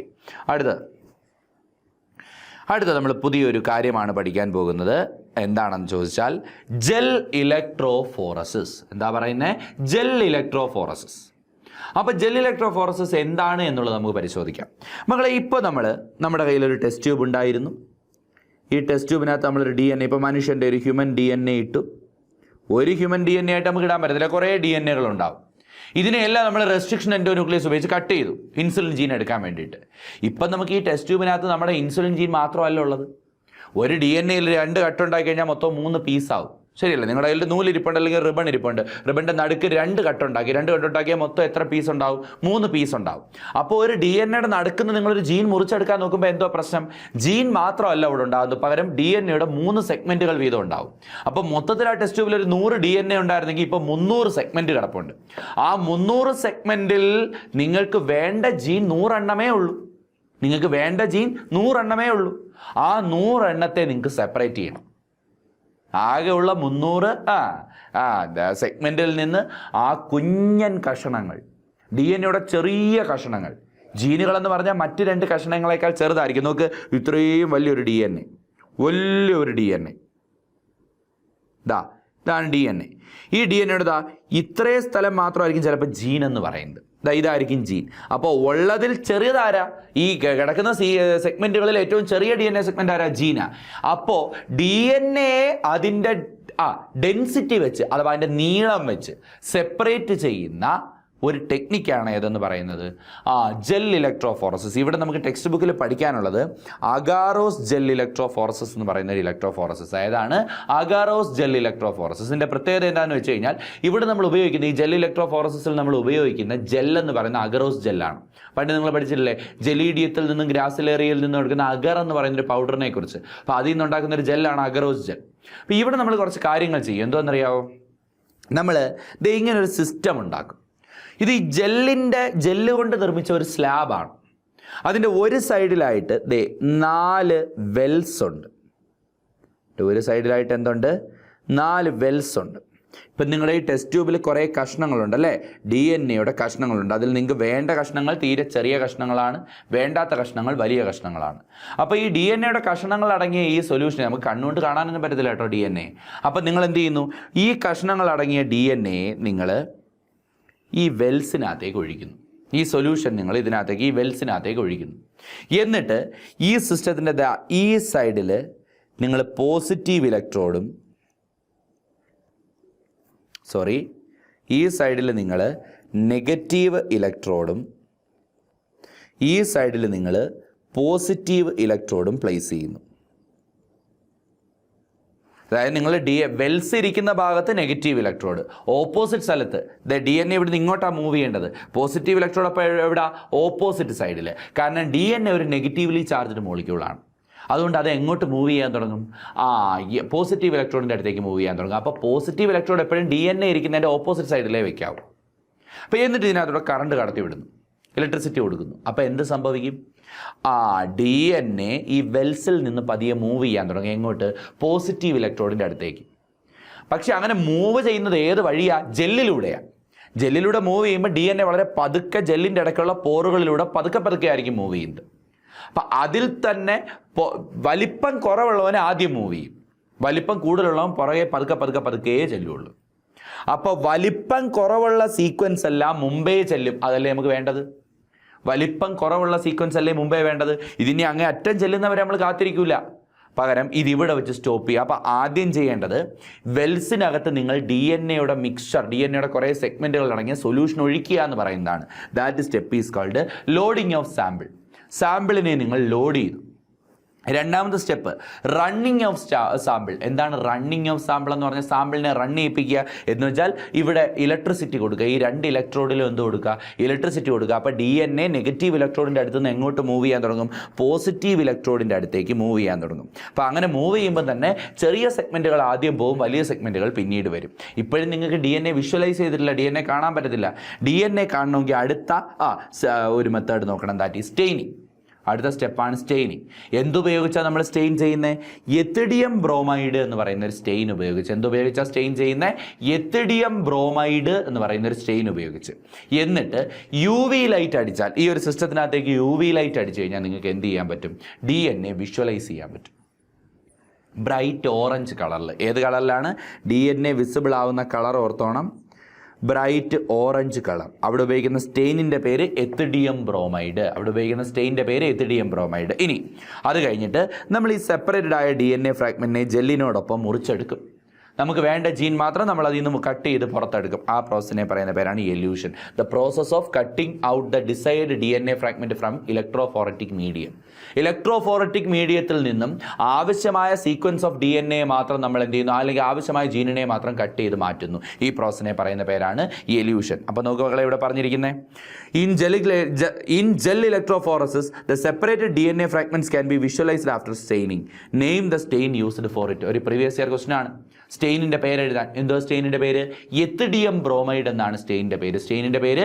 ethidium bromide. അതുപോലെ observe the relationship of first pair and fill in the blanks. Restriction enzyme cutting of DNA dash joining of DNA. ഏതാണ്, ലിഗേസ് അല്ലേ. ലിഗേസ് ആണ് എന്തെന്ന് പറയുന്നത്, ജോയിനിങ് ഓഫ് DNA എന്ന് പറയുന്നത്. ഇനി identify the figure given below and explain the principle behind it. എന്തുവാണ് ഈ ഫിഗർ എന്തിനെയാണ് സൂചിപ്പിക്കുന്നത്, ഇലക്ട്രോഫോറസിസ്.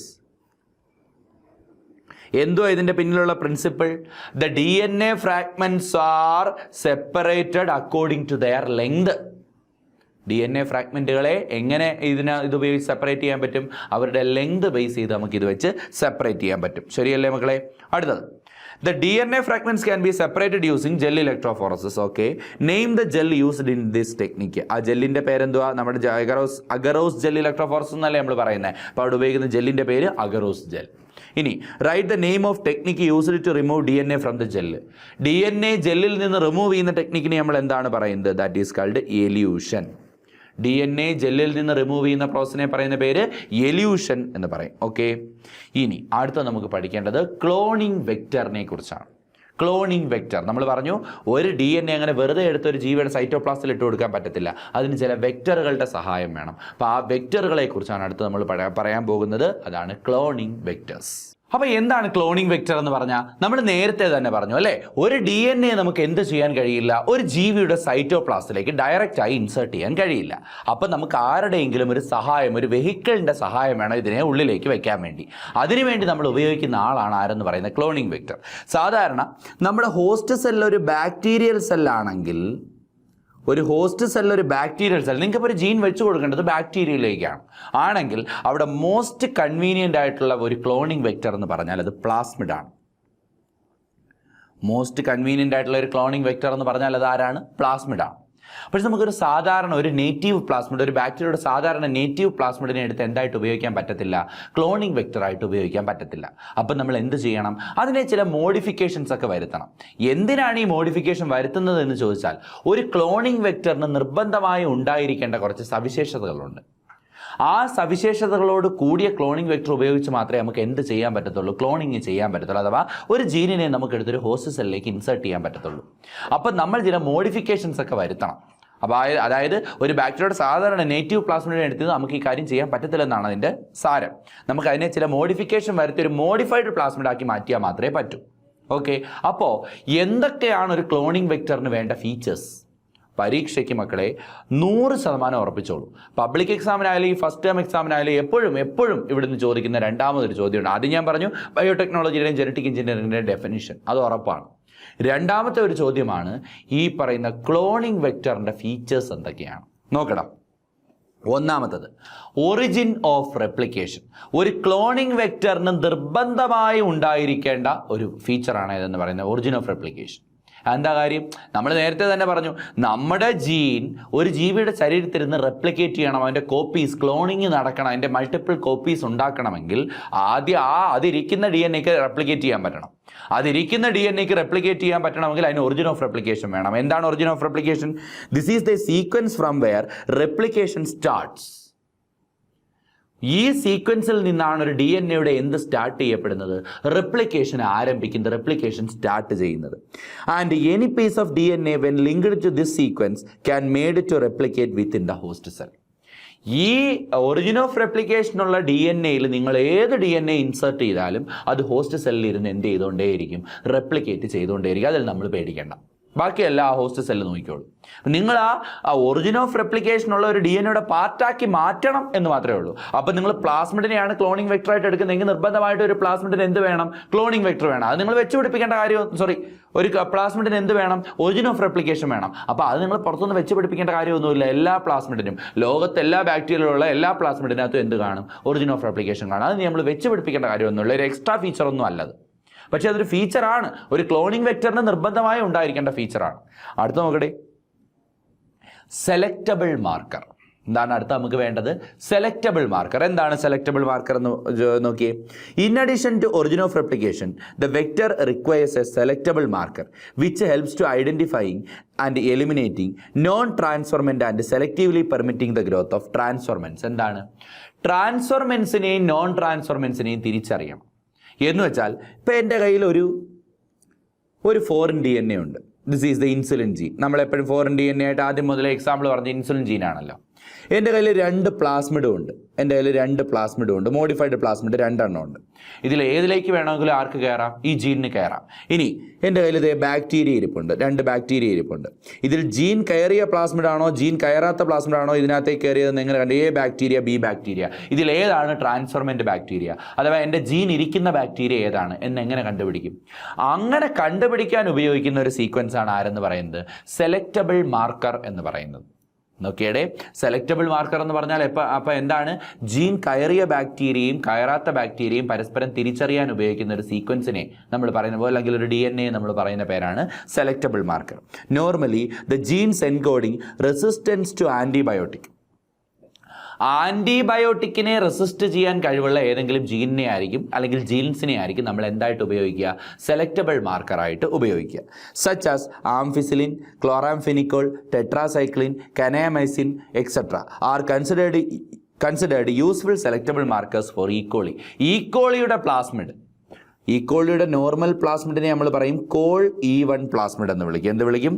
Call E1 plasmid. ഇനി ആ കോൾ E1 പ്ലാസ്മിഡിനെ രണ്ട് സയൻറ്റിസ്റ്റുകൾ, ബൊളിവർ എന്നും റോഡ്രിഗസ് എന്നും പറയുന്ന രണ്ട് സയൻറ്റിസ്റ്റുകൾ മോഡിഫൈ ചെയ്തുണ്ടാക്കിയ മറ്റൊരു പ്ലാസ്മിഡാണ് PBr322.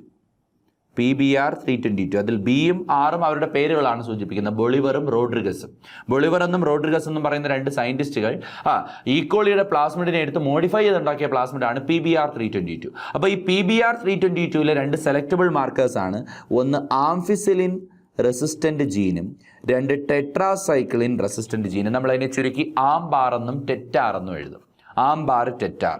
അപ്പോൾ ഇതാണ് എന്തെന്ന് പറയുന്നത്, സെലക്റ്റബിൾ മാർക്കേഴ്സ്. ഇനി നോക്കിയേ, എന്താണ് ഈ ട്രാൻസ്ഫോർമേഷൻ? നമ്മൾ പറഞ്ഞല്ലോ, ഒരു ജീൻ കയറിയ ബാക്ടീരിയയെ ട്രാൻസ്ഫോർമെന്റ് എന്ന് വിളിക്കും, ജീൻ കയറാത്ത ബാക്ടീരിയയെ നമ്മൾ നോൺ ട്രാൻസ്ഫോർമെന്റ് എന്ന് വിളിക്കും. അപ്പോൾ എന്താണ് transformation? Transformation is a procedure through which a piece of DNA is introduced into host bacteria. ഒരു ഹോസ്റ്റ് ബാക്ടീരിയയുടെ അകത്തേക്ക് ഏതെങ്കിലും ഒരു ഫോറിൻ DNA ഇൻസേർട്ട് ചെയ്യുന്നതിനെ നമ്മൾ പറയുന്ന പേരാണ് ട്രാൻസ്ഫോർമേഷൻ. ഇപ്പോൾ ചിലപ്പോൾ പരീക്ഷയ്ക്ക് ചോദിക്കാം, എന്താണ് ട്രാൻസ്ഫോർമേഷൻ? എന്താണ് transformation? Transformation is the process of introduction of a foreign gene into a host bacteria. ഒരു ഹോസ്റ്റ് ബാക്ടീരിയയുടെ ഉള്ളിലേക്ക് ഒരു ഫോറിൻ ജീൻ ഇൻട്രൊഡ്യൂസ് ചെയ്യുന്നതിനെ പറയുന്ന പേരാണ് ട്രാൻസ്ഫോർമേഷൻ. അപ്പോൾ മക്കളെ, നമ്മളിപ്പോൾ ഈ ബയോടെക്നോളജി പ്രിൻസിപ്പിൾസ് ആൻഡ് പ്രോസസ്സസ് എന്ന് പറയുന്ന ചാപ്റ്റർ എക്സാമിൻ്റെ പോയിന്റ് ഓഫ് വ്യൂവിൽ മാത്രമാണ് പഠിക്കുന്നത്. ഓക്കെ, അല്ലാതെ റിയലി ഈ പ്രൊസീജിയർ ഇങ്ങനെ നടക്കുന്നു എന്നുള്ള കാര്യം നിങ്ങൾക്ക് പഠിക്കണമെങ്കിൽ ടെല്ലാ ക്ലാസ്സസിൻ്റെ തന്നെ +2 NCERT എസെൻഷ്യൽ എന്ന് പറയുന്ന കോഴ്സുണ്ട്. വളരെ ബേസ് ലെവലിൽ നിന്ന് തന്നെ നിങ്ങൾക്ക് എന്ത് പഠിക്കാൻ പറ്റും? ബയോടെക്നോളജി പ്രിൻസിപ്പിൾസും പ്രോസസ്സസും പഠിക്കാൻ പറ്റും.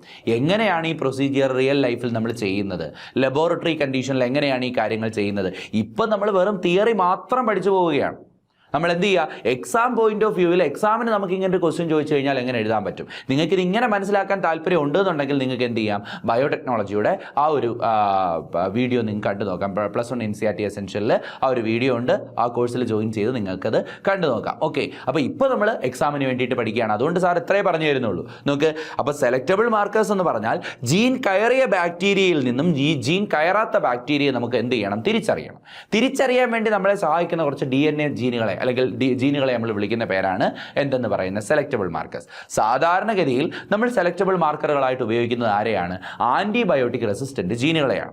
ഒരു എക്സാമ്പിൾ പറഞ്ഞു കഴിഞ്ഞാൽ, ഒരു മോഡിഫൈഡ് പ്ലാസ്മിഡ് ആയിട്ടുള്ള PBr322 എന്ന് പറയുന്ന പ്ലാസ്മിഡ് ഈക്കോളിയുടെ നേറ്റീവ് പ്ലാസ്മിഡായ കോൾ E1 പ്ലാസ്മിഡിനെ മോഡിഫൈ ചെയ്ത് ബൊളിവറും റോഡ്രിഗസും കൂടെ നിർമ്മിച്ച ഒരു മോഡിഫൈഡ് പ്ലാസ്മിഡിന്റെ പേരാണ് PBr322. മുന്നോട്ട് വരുന്നിടത്ത് നമ്മൾ അതിനെ കാണും.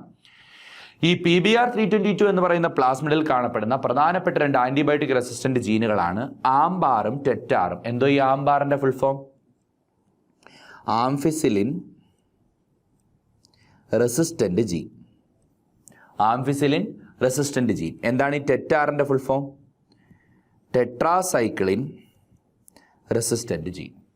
ആംഫിസിലിൻ റെസിസ്റ്റന്റ് ജീനും ടെട്രാസൈക്ലിൻ റെസിസ്റ്റന്റ് ജീനും. ഇനി ക്ലോണിംഗ് സൈറ്റ്സ് എന്ന് പറഞ്ഞാൽ എന്താണ്? What is cloning site? നോക്കട്ടെ, in order to link the alien DNA, the vector needs to have a very few preferably single recognition site for commonly used restriction enzyme. നമുക്കറിയാം, ഒരു പ്ലാസ്മിഡിനകത്ത് അല്ലെങ്കിൽ ഏതെങ്കിലും ഒരു വെക്ടറിനകത്ത് നിങ്ങൾക്കൊരു ജീൻ ഇൻട്രൊഡ്യൂസ് ചെയ്യണമെങ്കിൽ ആദ്യം അതിനകത്തൊരു കട്ട് ഉണ്ടാക്കണം. എന്തുപയോഗിച്ചാൽ? റെസ്ട്രിക്ഷൻ എൻഡോന്യൂക്ലിയസ് ഉപയോഗിച്ച് ഒരു കട്ട് ഉണ്ടാക്കണം. അങ്ങനെ കട്ട് ഉണ്ടാക്കാൻ കഴിയുന്ന ഭാഗങ്ങളെ നമ്മൾ വിളിക്കുന്ന പേരാണ് റെസ്ട്രിക്ഷൻ സൈറ്റ് അഥവാ cloning site.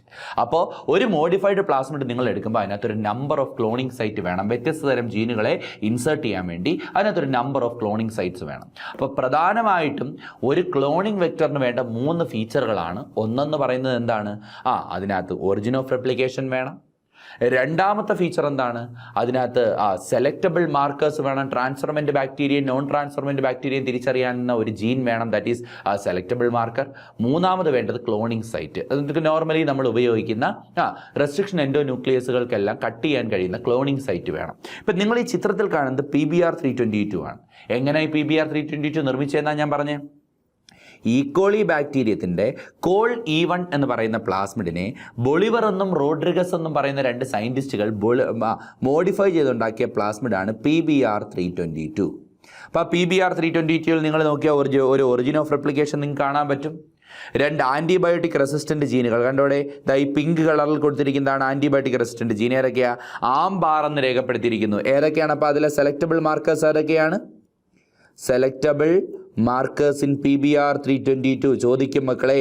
Selectable markers in PBr322. ഒന്നാമത്തെ സെലക്റ്റബിൾ മാർക്കർ ആംബ് 6, ചുരുക്കി നമ്മൾ ആംബാർ എന്ന് എഴുതും. എന്തോ അതിൻ്റെ ഫുൾ ഫോം? ആംഫിസിലിൻ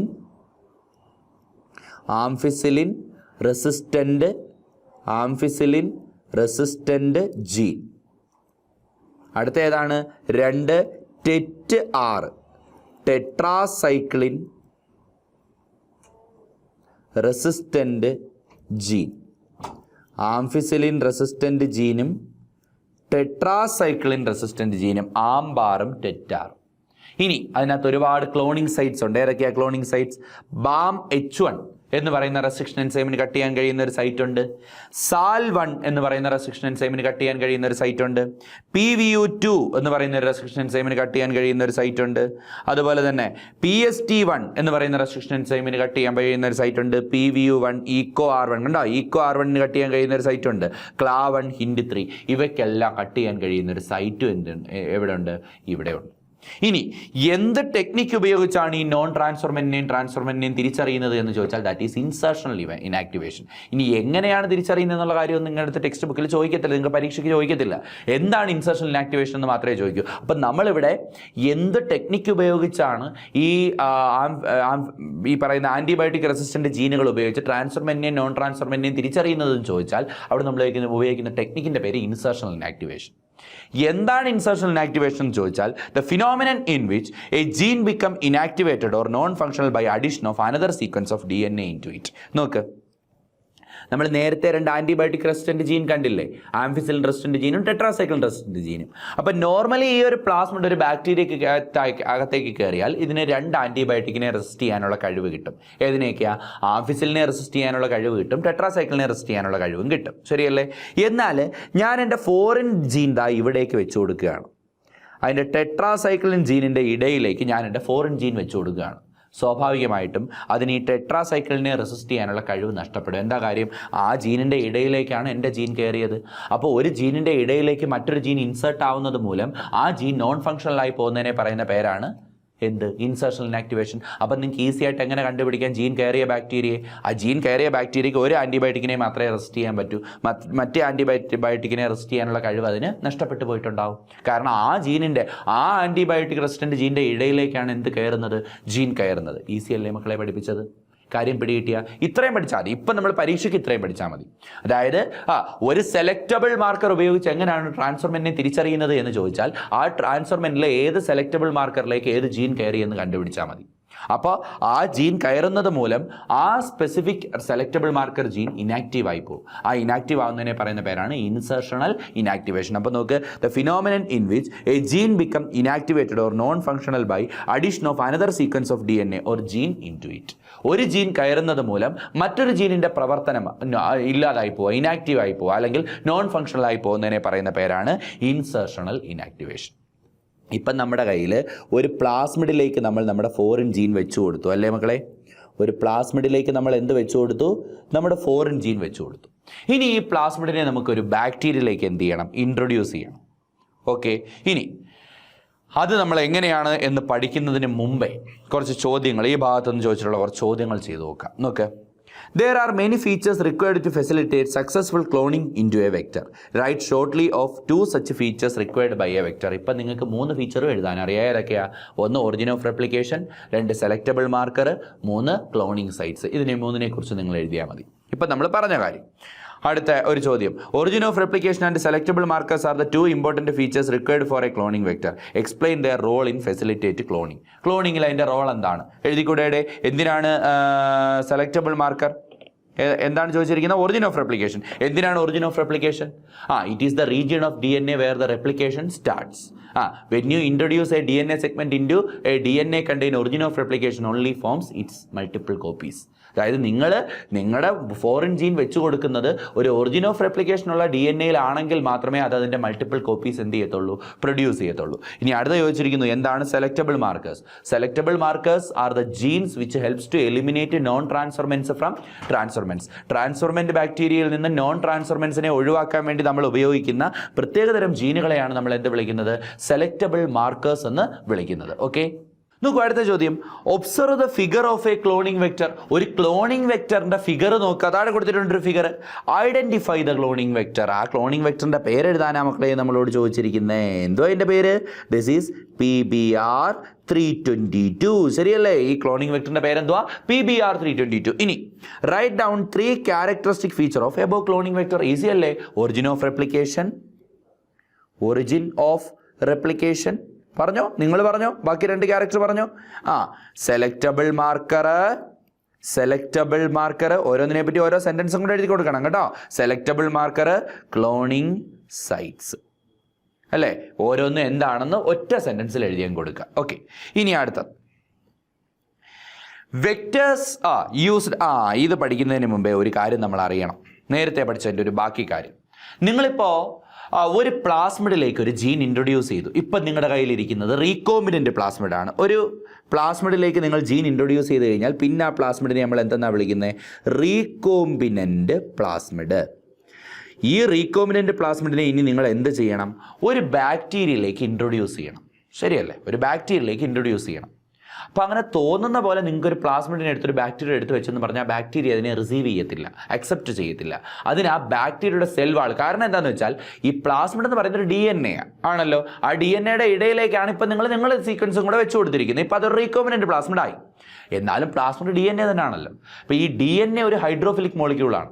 അതുകൊണ്ട് തന്നെ അതൊരു ഹൈഡ്രോഫോബിക് ആയിട്ടുള്ള പ്ലാസ്മ മെംബ്രെയിനിൽ കൂടെ കയറി പോവില്ല. അപ്പം നിങ്ങൾ എന്ത് ചെയ്യണം? ആ പ്ലാസ്മ മെംബ്രെയിൻ്റെ നേച്ചർ ചേഞ്ച് ചെയ്താലേ പറ്റുള്ളൂ. അതായത് ബാക്ടീരിയയുടെ പ്ലാസ്മ മെംബ്രെയിൻ്റെ നേച്ചർ ചേഞ്ച് ചെയ്താൽ മാത്രമേ നിങ്ങൾക്ക് ഈ ഒരു പ്ലാസ്മിഡിനെ എങ്ങോട്ട് ഇൻട്രൊഡ്യൂസ് ചെയ്യാൻ പറ്റുള്ളൂ? ഒരു ബാക്ടീരിയൽ സെല്ലിനെ ഉള്ളിലേക്ക് എന്ത് ചെയ്യാൻ പറ്റുള്ളൂ? ഇൻട്രൊഡ്യൂസ് ചെയ്യാൻ പറ്റുള്ളൂ. അങ്ങനെ ഒരു ബാക്ടീരിയൽ സെല്ലിനെ നിങ്ങൾ എന്ത് ചെയ്യണമെന്നറിയാവോ? ബാക്ടീരിയൽ സെല്ലിനെ കോമ്പീറ്റൻ്റ് ആക്കണം. എന്തിനു വേണ്ടിയിട്ടാണ്? ഒരു ബാക്ടീരിയൽ സെല്ലിനെ കോമ്പീറ്റൻ്റ് ആക്കണം. അതിനെ കോമ്പീറ്റൻസി ഓഫ് ഹോസ്റ്റ് എന്നറിയപ്പെടുന്നത്. ഹോസ്റ്റ് ഒരു ബാക്ടീരിയൽ സെല്ലാണെങ്കിൽ അതിനുള്ളിലേക്ക് പ്ലാസ്മിഡ് കടന്നു ചെല്ലാൻ ആ ബാക്ടീരിയൽ സെല്ലിനെ നമ്മൾ കോമ്പീറ്റൻ്റ് ആക്കണം. This is called competency of host. ഹോസ്റ്റിൻ്റെ കോമ്പീറ്റൻസി എന്നാണ് ഇതിനെ അറിയപ്പെടുന്നത്. ദിസ് ഈസ് അപ്പോൾ ബാക്ടീരിയൽ സെല്ല് കോമ്പീറ്റൻ്റ് ആവുക. ടു റിസീവ് എന്തിനാ അങ്ങനെ കോമ്പീറ്റൻ്റ് ആവുന്നത്? To receive the plasmid or to receive the recombinant plasmid. Recombinant പ്ലാസ്മിഡിനെ റിസീവ് ചെയ്യാൻ വേണ്ടി ബാക്ടീരിയൽ സെൽ എന്തായാലേ പറ്റുള്ളൂ? കോമ്പീറ്റൻ്റ് ആയാലേ പറ്റുള്ളൂ. ഇതിനു വേണ്ടി നിങ്ങൾ ആദ്യം ചെയ്യേണ്ടത് എന്താണെന്ന് വെച്ച് കഴിഞ്ഞാൽ ആ ബാക്ടീരിയൽ സെല്ലിനെ ഒരു ഡൈവാലൻ്റ് കാറ്റയോൺ എന്തുപയോഗിച്ചാൽ ഒരു ഡൈവാലൻ്റ് കാറ്റയോൺ ഉപയോഗിച്ച് ട്രീറ്റ് ചെയ്യണം. ഡൈവാലൻ്റ് കാറ്റയോണായിട്ട് നമ്മൾ സാധാരണ ഉപയോഗിക്കാറുള്ളത് Ca2+നെയാണ്, കാൽസ്യത്തെയാണ്.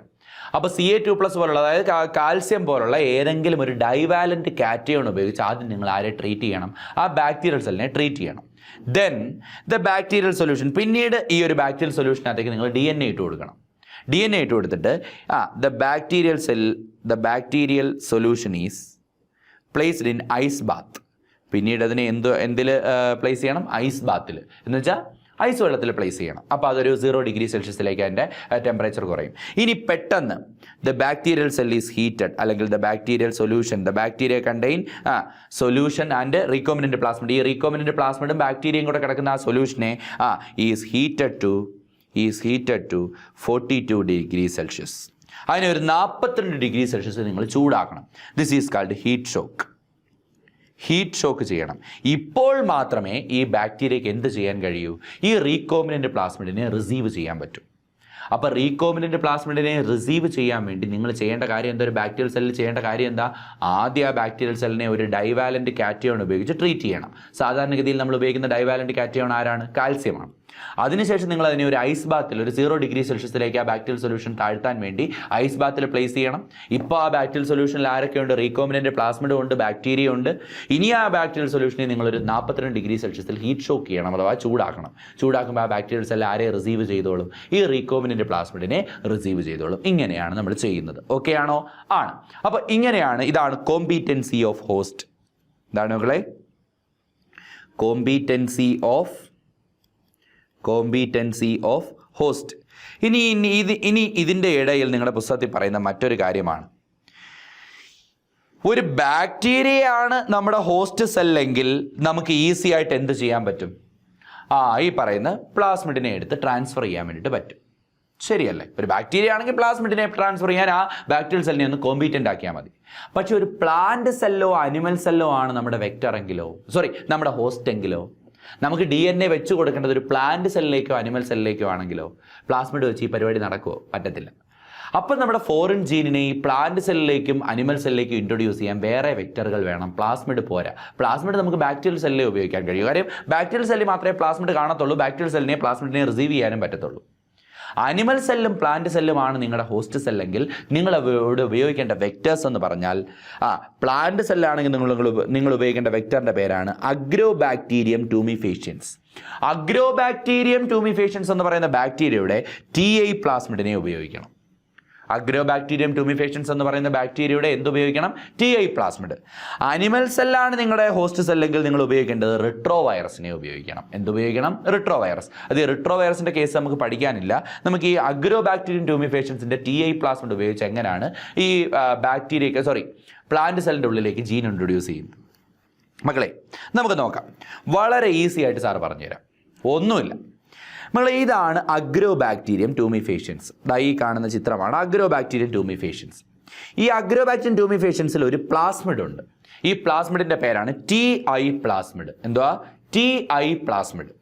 ഈ TI പ്ലാസ്മിഡ് എന്താ ചെയ്യുന്നതെന്ന് ചോദിച്ചാൽ, ഇൻ കേസ് ഈ ബാക്ടീരിയ പോയി ഒരു പ്ലാന്റ് സെല്ലിനെ ഇൻഫെക്റ്റ് ചെയ്യുകയാണ്. ഒരു നോർമൽ പ്ലാന്റ് സെല്ലിനെ ആര് പോയി ഇൻഫെക്റ്റ് ചെയ്യുകയാണ്? ഈ അഗ്രോബാക്ടീരിയം ട്യൂമിഫേഷ്യൻസ് എന്ന് പറയുന്ന ബാക്ടീരിയ പോയി ഇൻഫെക്റ്റ് ചെയ്യുകയാണ്. അപ്പോൾ അത് ചെയ്യുന്ന കാര്യം എന്താണെന്ന് ചോദിച്ചു കഴിഞ്ഞാൽ, ആ പ്ലാന്റ് സെല്ലിൻ്റെ DNAയുമായിട്ട് ഇതിൻ്റെ ഈ TI പ്ലാസ്മിഡിനെ കൊണ്ടുപോയി ഇൻ്റഗ്രേറ്റ് ചെയ്യിപ്പിക്കും. എന്താ ചെയ്യുന്നത്? TI പ്ലാസ്മിഡ് എന്ന് പറഞ്ഞാൽ ട്യൂമർ ഇൻഡ്യൂസിങ് പ്ലാസ്മിഡ് ആണ്. ട്യൂമർ ഉണ്ടാക്കുന്ന പ്ലാസ്മിഡ് ആണ്. ഓക്കെ, അപ്പോൾ ഈ ട്യൂമർ കോസിങ് പ്ലാസ്മിഡിനെ അഥവാ TI പ്ലാസ്മിഡ്, ട്യൂമർ ഇൻഡ്യൂസിങ് പ്ലാസ്മിഡിനെ ഈ ബാക്ടീരിയ എന്താ ചെയ്യുന്നത്? പോയി ഇൻഫെക്റ്റ് ചെയ്യുന്ന പ്ലാന്റ് സെല്ലിൻ്റെ DNAയുമായി ഇൻ്റഗ്രേറ്റ് ചെയ്യിപ്പിക്കും. എന്നിട്ട് ആ പ്ലാന്റ് സെല്ലിനെ അൺകൺട്രോൾഡ് ആയിട്ട് ഡിവൈഡ് ചെയ്യിപ്പിച്ച് ട്യൂമർ ഉണ്ടാക്കും. എന്നിട്ട് ഇത് പ്ലാന്റിനകത്ത് ഒരു രോഗമുണ്ടാക്കും. ആ രോഗത്തെ പറയുന്ന പേരാണ് ക്രൗൺ ഗോൾ ഡിസീസ്. അപ്പോൾ ഈ അഗ്രോബാക്ടീരിയം ഇങ്ങനെ ചെയ്യുന്നത് വഴി പ്ലാന്റിനുണ്ടാകുന്ന രോഗം എന്താ? പ്ലാന്റിന് ഒരു ക്യാൻസറാണ് ഉണ്ടാകുന്നത്. അതിൻ്റെ പേരാണ് ക്രൗൺ ഗോൾ ഡിസീസ്. നമ്മളെന്താ ചെയ്യുന്നതെന്ന് അറിയാവോ? നമ്മുടെ ഫോറിൻ DNA മുറിച്ചെടുക്കുന്നു, അല്ലെങ്കിൽ ഫോറിൻ ജീൻ മുറിച്ചെടുക്കുന്നു. എന്നിട്ട് നമ്മൾ ഈ അഗ്രോബാക്ടീരിയം ട്യൂമിഫേഷ്യൻസിൻ്റെ TI പ്ലാസ്മിഡ് പുറത്തെടുക്കുന്നു. എന്നിട്ട് അതിൽ നിന്ന് ഈ ട്യൂമർ കോസിങ് ജീനിനെ മുറിച്ചു മാറ്റുന്നു. എന്നിട്ട് പകരം നമ്മൾ എന്ത് വെച്ചു കൊടുക്കുന്നു? നമ്മുടെ ഫോറിൻ ജീൻ വെച്ചു കൊടുക്കുന്നു. ഇത്രയേ ചെയ്തുള്ളൂ. നമ്മൾ എന്തോ ചെയ്തേ? അഗ്രോബാക്ടീരിയം ട്യൂമിഫേഷ്യൻസിനെ എടുത്തു, അതിൻ്റെ ട്യൂമർ കോസിങ് പ്ലാസ്മിഡ് അഥവാ TI പ്ലാസ്മിഡ്, ട്യൂമർ ഇൻഡ്യൂസിങ് പ്ലാസ്മിഡിനെ പുറത്തെടുത്തു. എന്നിട്ട് അതിൽ നിന്ന് ട്യൂമർ കോസിങ് ജീൻ മാത്രം കട്ട് ചെയ്ത് കളഞ്ഞിട്ട് ആ സ്പേസിലേക്ക് നമ്മൾ എന്ത് വെച്ചു കൊടുത്തു? നമ്മുടെ ഫോറിൻ ജീൻ വെച്ചു കൊടുത്തു. മക്കളെ, ഇനി ഇത് തിരിച്ച് നമ്മുടെ ബാക്ടീരിയക്കകത്ത് വെച്ച് കൊടുക്കുക. ബാക്ടീരിയ നോർമലി പോയി ആരെ ഇൻഫെക്റ്റ് ചെയ്യും? ഒരു കൾച്ചർ മീഡിയത്തിനകത്ത് കുറച്ച് പ്ലാന്റ് സെൽ ഇട്ടിട്ട് ഞാൻ എന്ത് ചെയ്യുകയാണ്? അഗ്രോബാക്ടീരിയത്തെ കൊണ്ട് ഇൻഫെക്റ്റ് ചെയ്യിപ്പിക്കുകയാണ്. അഗ്രോബാക്ടീരിയ നോർമലി എന്തായിരിക്കും ചെയ്യുന്നത്? അതിൻ്റെ TI പ്ലാസ്മിഡിനെ എടുത്ത് ആരുടെ DNAയുമായിട്ട് ഇൻറ്റഗ്രേറ്റ് ചെയ്യിപ്പിക്കും? ബാക്ടീരിയ DNAയുമായിട്ട് ഇൻറ്റഗ്രേറ്റ് ചെയ്യിപ്പിക്കും. എൻ്റെ ഉദ്ദേശം നടന്നു. അപ്പോൾ ബാക്ടീരിയ എന്തോ കരുതിയത് ഇപ്പോൾ TI പ്ലാസ്മിഡ് പോയിരുന്ന് അവിടെ ഇരുന്ന് ട്യൂമർ ഉണ്ടാക്കുമെന്നാണ്. നടക്കുമോ? ഇല്ല. കാരണം ഓൾറെഡി ഞാൻ ട്യൂമർ കോസിങ് ജീനിനെ റിമൂവ് ചെയ്തു. ആ സ്ഥലത്തേക്ക് ഇപ്പം ഇരിക്കുന്ന എന്തുവാ? എൻ്റെ ഫോറിൻ ജീനാ. അപ്പോൾ എൻ്റെ ഫോറിൻ ജീൻ ഞാൻ ഇൻഡയറക്റ്റ് ആയിട്ട് ആരിലേക്ക് ഇൻട്രൊഡ്യൂസ് ചെയ്തേ? പ്ലാന്റ് സെല്ലിലേക്ക് ഇൻട്രൊഡ്യൂസ് ചെയ്തില്ലയോ? ചെയ്തു. അപ്പോൾ ഒരു കൾച്ചർ മീഡിയത്തിൽ നമ്മളൊരു പ്ലാന്റ് സെല്ലിനെ എടുത്തിട്ട് അഗ്രോബാക്ടീരിയം ട്യൂമിഫേഷ്യൻസിനെ കൊണ്ട് ഇൻഫെക്റ്റ് ചെയ്യിപ്പിച്ചാൽ നോർമലി എന്താ സംഭവിക്കുന്നത്? TI പ്ലാസ്മിഡ് പോയി അഗ്രോബാക്ടീരിയം ട്യൂമിഫേഷ്യൻസിൻ്റെ ബോഡിയിലുള്ള TI പ്ലാസ്മിഡിനെ അത് ആ പ്ലാന്റ് സെല്ലിലേക്ക് ഇഞ്ചെക്ട് ചെയ്യും. അത് പോയി DNAയുമായിട്ട് ഇൻറ്റഗ്രേറ്റഡ് ആവും. പ്ലാന്റ് സെല്ലിൻ്റെ DNAയുമായിട്ട് ഇൻറ്റഗ്രേറ്റഡ് ആവും. എന്നിട്ട് അതിനകത്തിരിക്കുന്ന ട്യൂമർ കോസിങ് ജീൻ ആ പ്ലാന്റ് സെല്ലിനെ മുഴുവൻ നശിപ്പിക്കും. പക്ഷെ നമ്മളിപ്പോൾ എന്താ ചെയ്തത്, TA പ്ലാസ്മിഡിനെ പുറത്തെടുത്ത ട്യൂമർ കോസിങ് ജീനിനെ കട്ട് ചെയ്ത് കളഞ്ഞു. എന്നിട്ട് പകരം ഞാൻ അവിടെ എന്ത് പ്ലേസ് ചെയ്തു, എൻ്റെ ഫോറിൻ ജീൻ പ്ലേസ് ചെയ്തു. എന്നിട്ട് ഞാൻ ഈ പ്ലാസ്മിഡിനെ എടുത്ത് എങ്ങോട്ടേക്ക് വെച്ചു, അഗ്രോബാക്ടീരിയത്തിൻ്റെ ബോഡിയിൽ വെച്ചിട്ട് ഞാൻ എന്ത് ചെയ്തു, ഇൻഫെക്ട് ചെയ്യാൻ വിട്ടുമ്പോൾ ഇത് പഴയ മെത്തേഡിൽ തന്നെയാണ് ഇൻഫെക്ട് ചെയ്യുന്നത്. അതായത് ഇതിൻ്റെ TA പ്ലാസ്മിഡിനെ എടുത്ത് എവിടെ വെച്ച് കൊടുക്കും, പ്ലാന്റ് സെല്ലിൻ്റെ DNA ഇൻ്റഗ്രേറ്റ് ചെയ്യിപ്പിക്കും. പക്ഷേ ഇപ്പോൾ അവിടെ ഇരിക്കുന്ന ട്യൂമർ കോസിങ് ജീൻ അല്ല, പകരം എൻ്റെ ജീനാണ്. അപ്പോൾ എൻ്റെ ജീൻ പ്ലാന്റ് സെല്ലിലിരുന്ന് വലുതാവൂലേ, ക്ലോൺ ആവൂലേ, ആകും. ഇനി ആ പ്ലാന്റ് സെല്ലിൽ നിന്ന് എങ്ങനെ ഒരു ഹോൾ പ്ലാന്റ് ഉണ്ടാക്കും, ത്രൂ ടിഷ്യൂ കൾച്ചർ. എന്ത് ചെയ്താൽ മതി, അതിനെ ടിഷ്യൂ കൾച്ചർ ചെയ്താൽ മതി. ടിഷ്യൂ കൾച്ചർ ചെയ്യുമ്പോൾ എൻ്റെ ഈ ഒരു പ്ലാന്റ് സെല്ലിൽ നിന്ന് എനിക്ക് എന്ത് ജനറേറ്റ് ചെയ്യാൻ പറ്റും, പ്ലാന്റ് തൈകൾ ജനറേറ്റ് ചെയ്യാൻ പറ്റും. അങ്ങനെ എനിക്ക് ഏതെങ്കിലും ഒരു ഇഷ്ടപ്പെട്ട ജീൻ എനിക്ക് ഇൻട്രൊഡ്യൂസ് ചെയ്യും. ഇപ്പോൾ എനിക്ക് വൈറ്റമിൻ എയുടെ ജീൻ ഒരു പ്ലാന്റിനകത്ത് ഇൻട്രൊഡ്യൂസ് ചെയ്യണം, നെല്ലിനകത്ത് ഇൻട്രൊഡ്യൂസ് ചെയ്യണം. നെല്ലിനകത്ത് വൈറ്റമിൻ എ ഇല്ലല്ലോ, പക്ഷേ വൈറ്റമിൻ എയുടെ ജീൻ എനിക്ക് ഇൻട്രൊഡ്യൂസ് ചെയ്യണം. എന്ത് ചെയ്താൽ മതി, വൈറ്റമിൻ എ പ്രൊഡ്യൂസ് ചെയ്യുന്ന ഏതെങ്കിലും ഒരു പ്ലാന്റിൻ്റെ ജീൻ കട്ട് ചെയ്തെടുക്കണം, വൈറ്റമിൻ എ ജീൻ കട്ട് ചെയ്തെടുക്കണം. എന്നിട്ട് ഞാൻ ആ വൈറ്റമിൻ എ ജീനിനെ TA പ്ലാസ്മിഡിൽ ഇൻട്രൊഡ്യൂസ് ചെയ്യണം. എന്നിട്ട് ആ അഗ്രോബാക്ടീരിയയെ കൊണ്ട് പ്ലാന്റ് സെല്ലിനെ ഇൻഫെക്ട് ചെയ്യിപ്പിക്കണം. അപ്പോൾ ആ പ്ലാന്റ് സെല്ലിൻ്റെ DNA പാർട്ടായിട്ട് ആര് മാറും, വൈറ്റമിൻ എയുടെ ജീൻ മാറും. എന്നിട്ട് ആ പ്ലാന്റ് സെല്ലിൽ നിന്ന് ഞാനൊരു നെൽച്ചെടി ഉണ്ടാക്കി എടുത്തു കഴിഞ്ഞാൽ ആ നെൽച്ചെടി വൈറ്റമിൻ എ പ്രൊഡ്യൂസിങ് ആയിരിക്കും. ഓക്കെ, ഇത്രയേ ഉള്ളൂ പ്ലാന്റ് സെല്ലിൽ അഗ്രോബാക്ടീരിയം ട്യൂമിഫേഷൻസിൻ്റെ TA പ്ലാസ്മിഡ് ഉപയോഗിച്ച് ജീൻ ട്രാൻസ്ഫർ ചെയ്യുന്ന രീതി. ഓക്കെ ആണോ? പെട്ടെന്ന് പറഞ്ഞതാണ് കാര്യം. ഇത്രയും നിങ്ങൾ മനസ്സിലാക്കിയാൽ മതി, പരീക്ഷ എഴുതാൻ ഇത്രയും കാര്യങ്ങൾ മതി. ഇനി അനിമൽ സെല്ലാണെങ്കിൽ നിങ്ങൾ ഉപയോഗിക്കേണ്ട അവിടുത്തെ വെക്ടറാണ് ആരെന്ന് പറയുന്നത്, റിട്രോ വൈറസ് എന്ന് പറയുന്നത്. ആരെന്ന് പറയുന്നത്, റിട്രോ വൈറസ് എന്ന് പറയുന്നത്. മക്കളെ, ബയോടെക്നോളജി പ്രിൻസിപ്പിൾസ് ആൻഡ് പ്രോസസ്സസ് എന്ന് പറയുന്ന ചാപ്റ്ററിൽ പ്രധാനമായിട്ട് നമുക്ക് ഇത്രയും കാര്യങ്ങളാണ് ഡിസ്കസ് ചെയ്യാൻ വേണ്ടിയിട്ടുള്ളത്, നമുക്ക് ഫസ്റ്റ് ടേം എക്സാമിനേഷന് വേണ്ടിയിട്ട്. അപ്പോൾ ഇത്രയും കാര്യങ്ങൾ നിങ്ങൾ കേൾക്കുക. അപ്പോൾ നിങ്ങൾ മനസ്സിലാക്കേണ്ട ഒരു കാര്യം, നമ്മൾ ഈ ലെക്ചറിൽ ഇൻക്ലൂഡ് ചെയ്തിരിക്കുന്നത് എക്സാം പോയിന്റ് ഓഫ് വ്യൂവിൽ നിന്നുകൊണ്ട് ഈ ചാപ്റ്ററിനെ പഠിക്കുക. യാതൊരു തരത്തിലുള്ള ബേസും നമ്മളിവിടെ പഠിച്ചിട്ടില്ല. എങ്ങനെയാണ് റിയൽ ലൈഫിൽ ഈ ടെക്നിക്ക് ചെയ്യുന്നതെന്ന് നമ്മൾ പഠിച്ചിട്ടില്ല. അപ്പോൾ ഇതൊക്കെ നിങ്ങൾ പഠിക്കാൻ വേണ്ടിയിട്ട് എല്ലാ ക്ലാസ്സസ് ഫോളോ ചെയ്താൽ മാത്രം മതി. നമുക്ക് +1 NCERT എസെൻഷ്യൽ ക്ലാസ്സിൽ നമുക്കത് +2 NCERT എസെൻഷ്യൽ ക്ലാസ്സിൽ നമുക്ക് എന്ത് ചെയ്യാം, അത് വിശദമായിട്ട് പഠിക്കാം. ഇപ്പം നമുക്ക് പരീക്ഷ എഴുതുക, ഈ ഒരു കുറഞ്ഞ സമയം കൊണ്ട് ഈ ചാപ്റ്ററിൻ്റെ അത്യാവശ്യം കൺസെപ്റ്റുകൾ മനസ്സിലാക്കി പരീക്ഷ എഴുതുക എന്നുള്ളതാണ് നമ്മുടെ ലക്ഷ്യം. അപ്പോൾ അതിന് വേണ്ടിയിട്ടുള്ള ക്ലാസ്സാണ് നിങ്ങൾക്ക് ഇപ്പോൾ തരുന്നത്. ഓക്കെ, അപ്പോൾ ലൈവ് സെഷനിലും നിങ്ങൾ വന്നിട്ട് എന്ത് ഡൗട്ട് ചോദിച്ചാലും കൃത്യമായിട്ട് പറഞ്ഞു തരാം. അതുപോലെ നമ്മുടെ വാട്സപ്പ് കമ്മ്യൂണിറ്റിയിലും നിങ്ങൾക്ക് എന്തെങ്കിലും ഡൗട്ടുകൾ ഉണ്ടെങ്കിൽ കൃത്യമായിട്ട് ചോദിക്കുക. ഏതെങ്കിലും കാര്യങ്ങൾ എക്സ്പ്ലെയിൻ ചെയ്ത് തരണമെങ്കിൽ ചോദിക്കുക. ഓക്കെ, ഇവിടുത്തെ അധ്യാപകരെല്ലാം നിങ്ങളുടെ കൂടെ ഉണ്ടായിരിക്കും.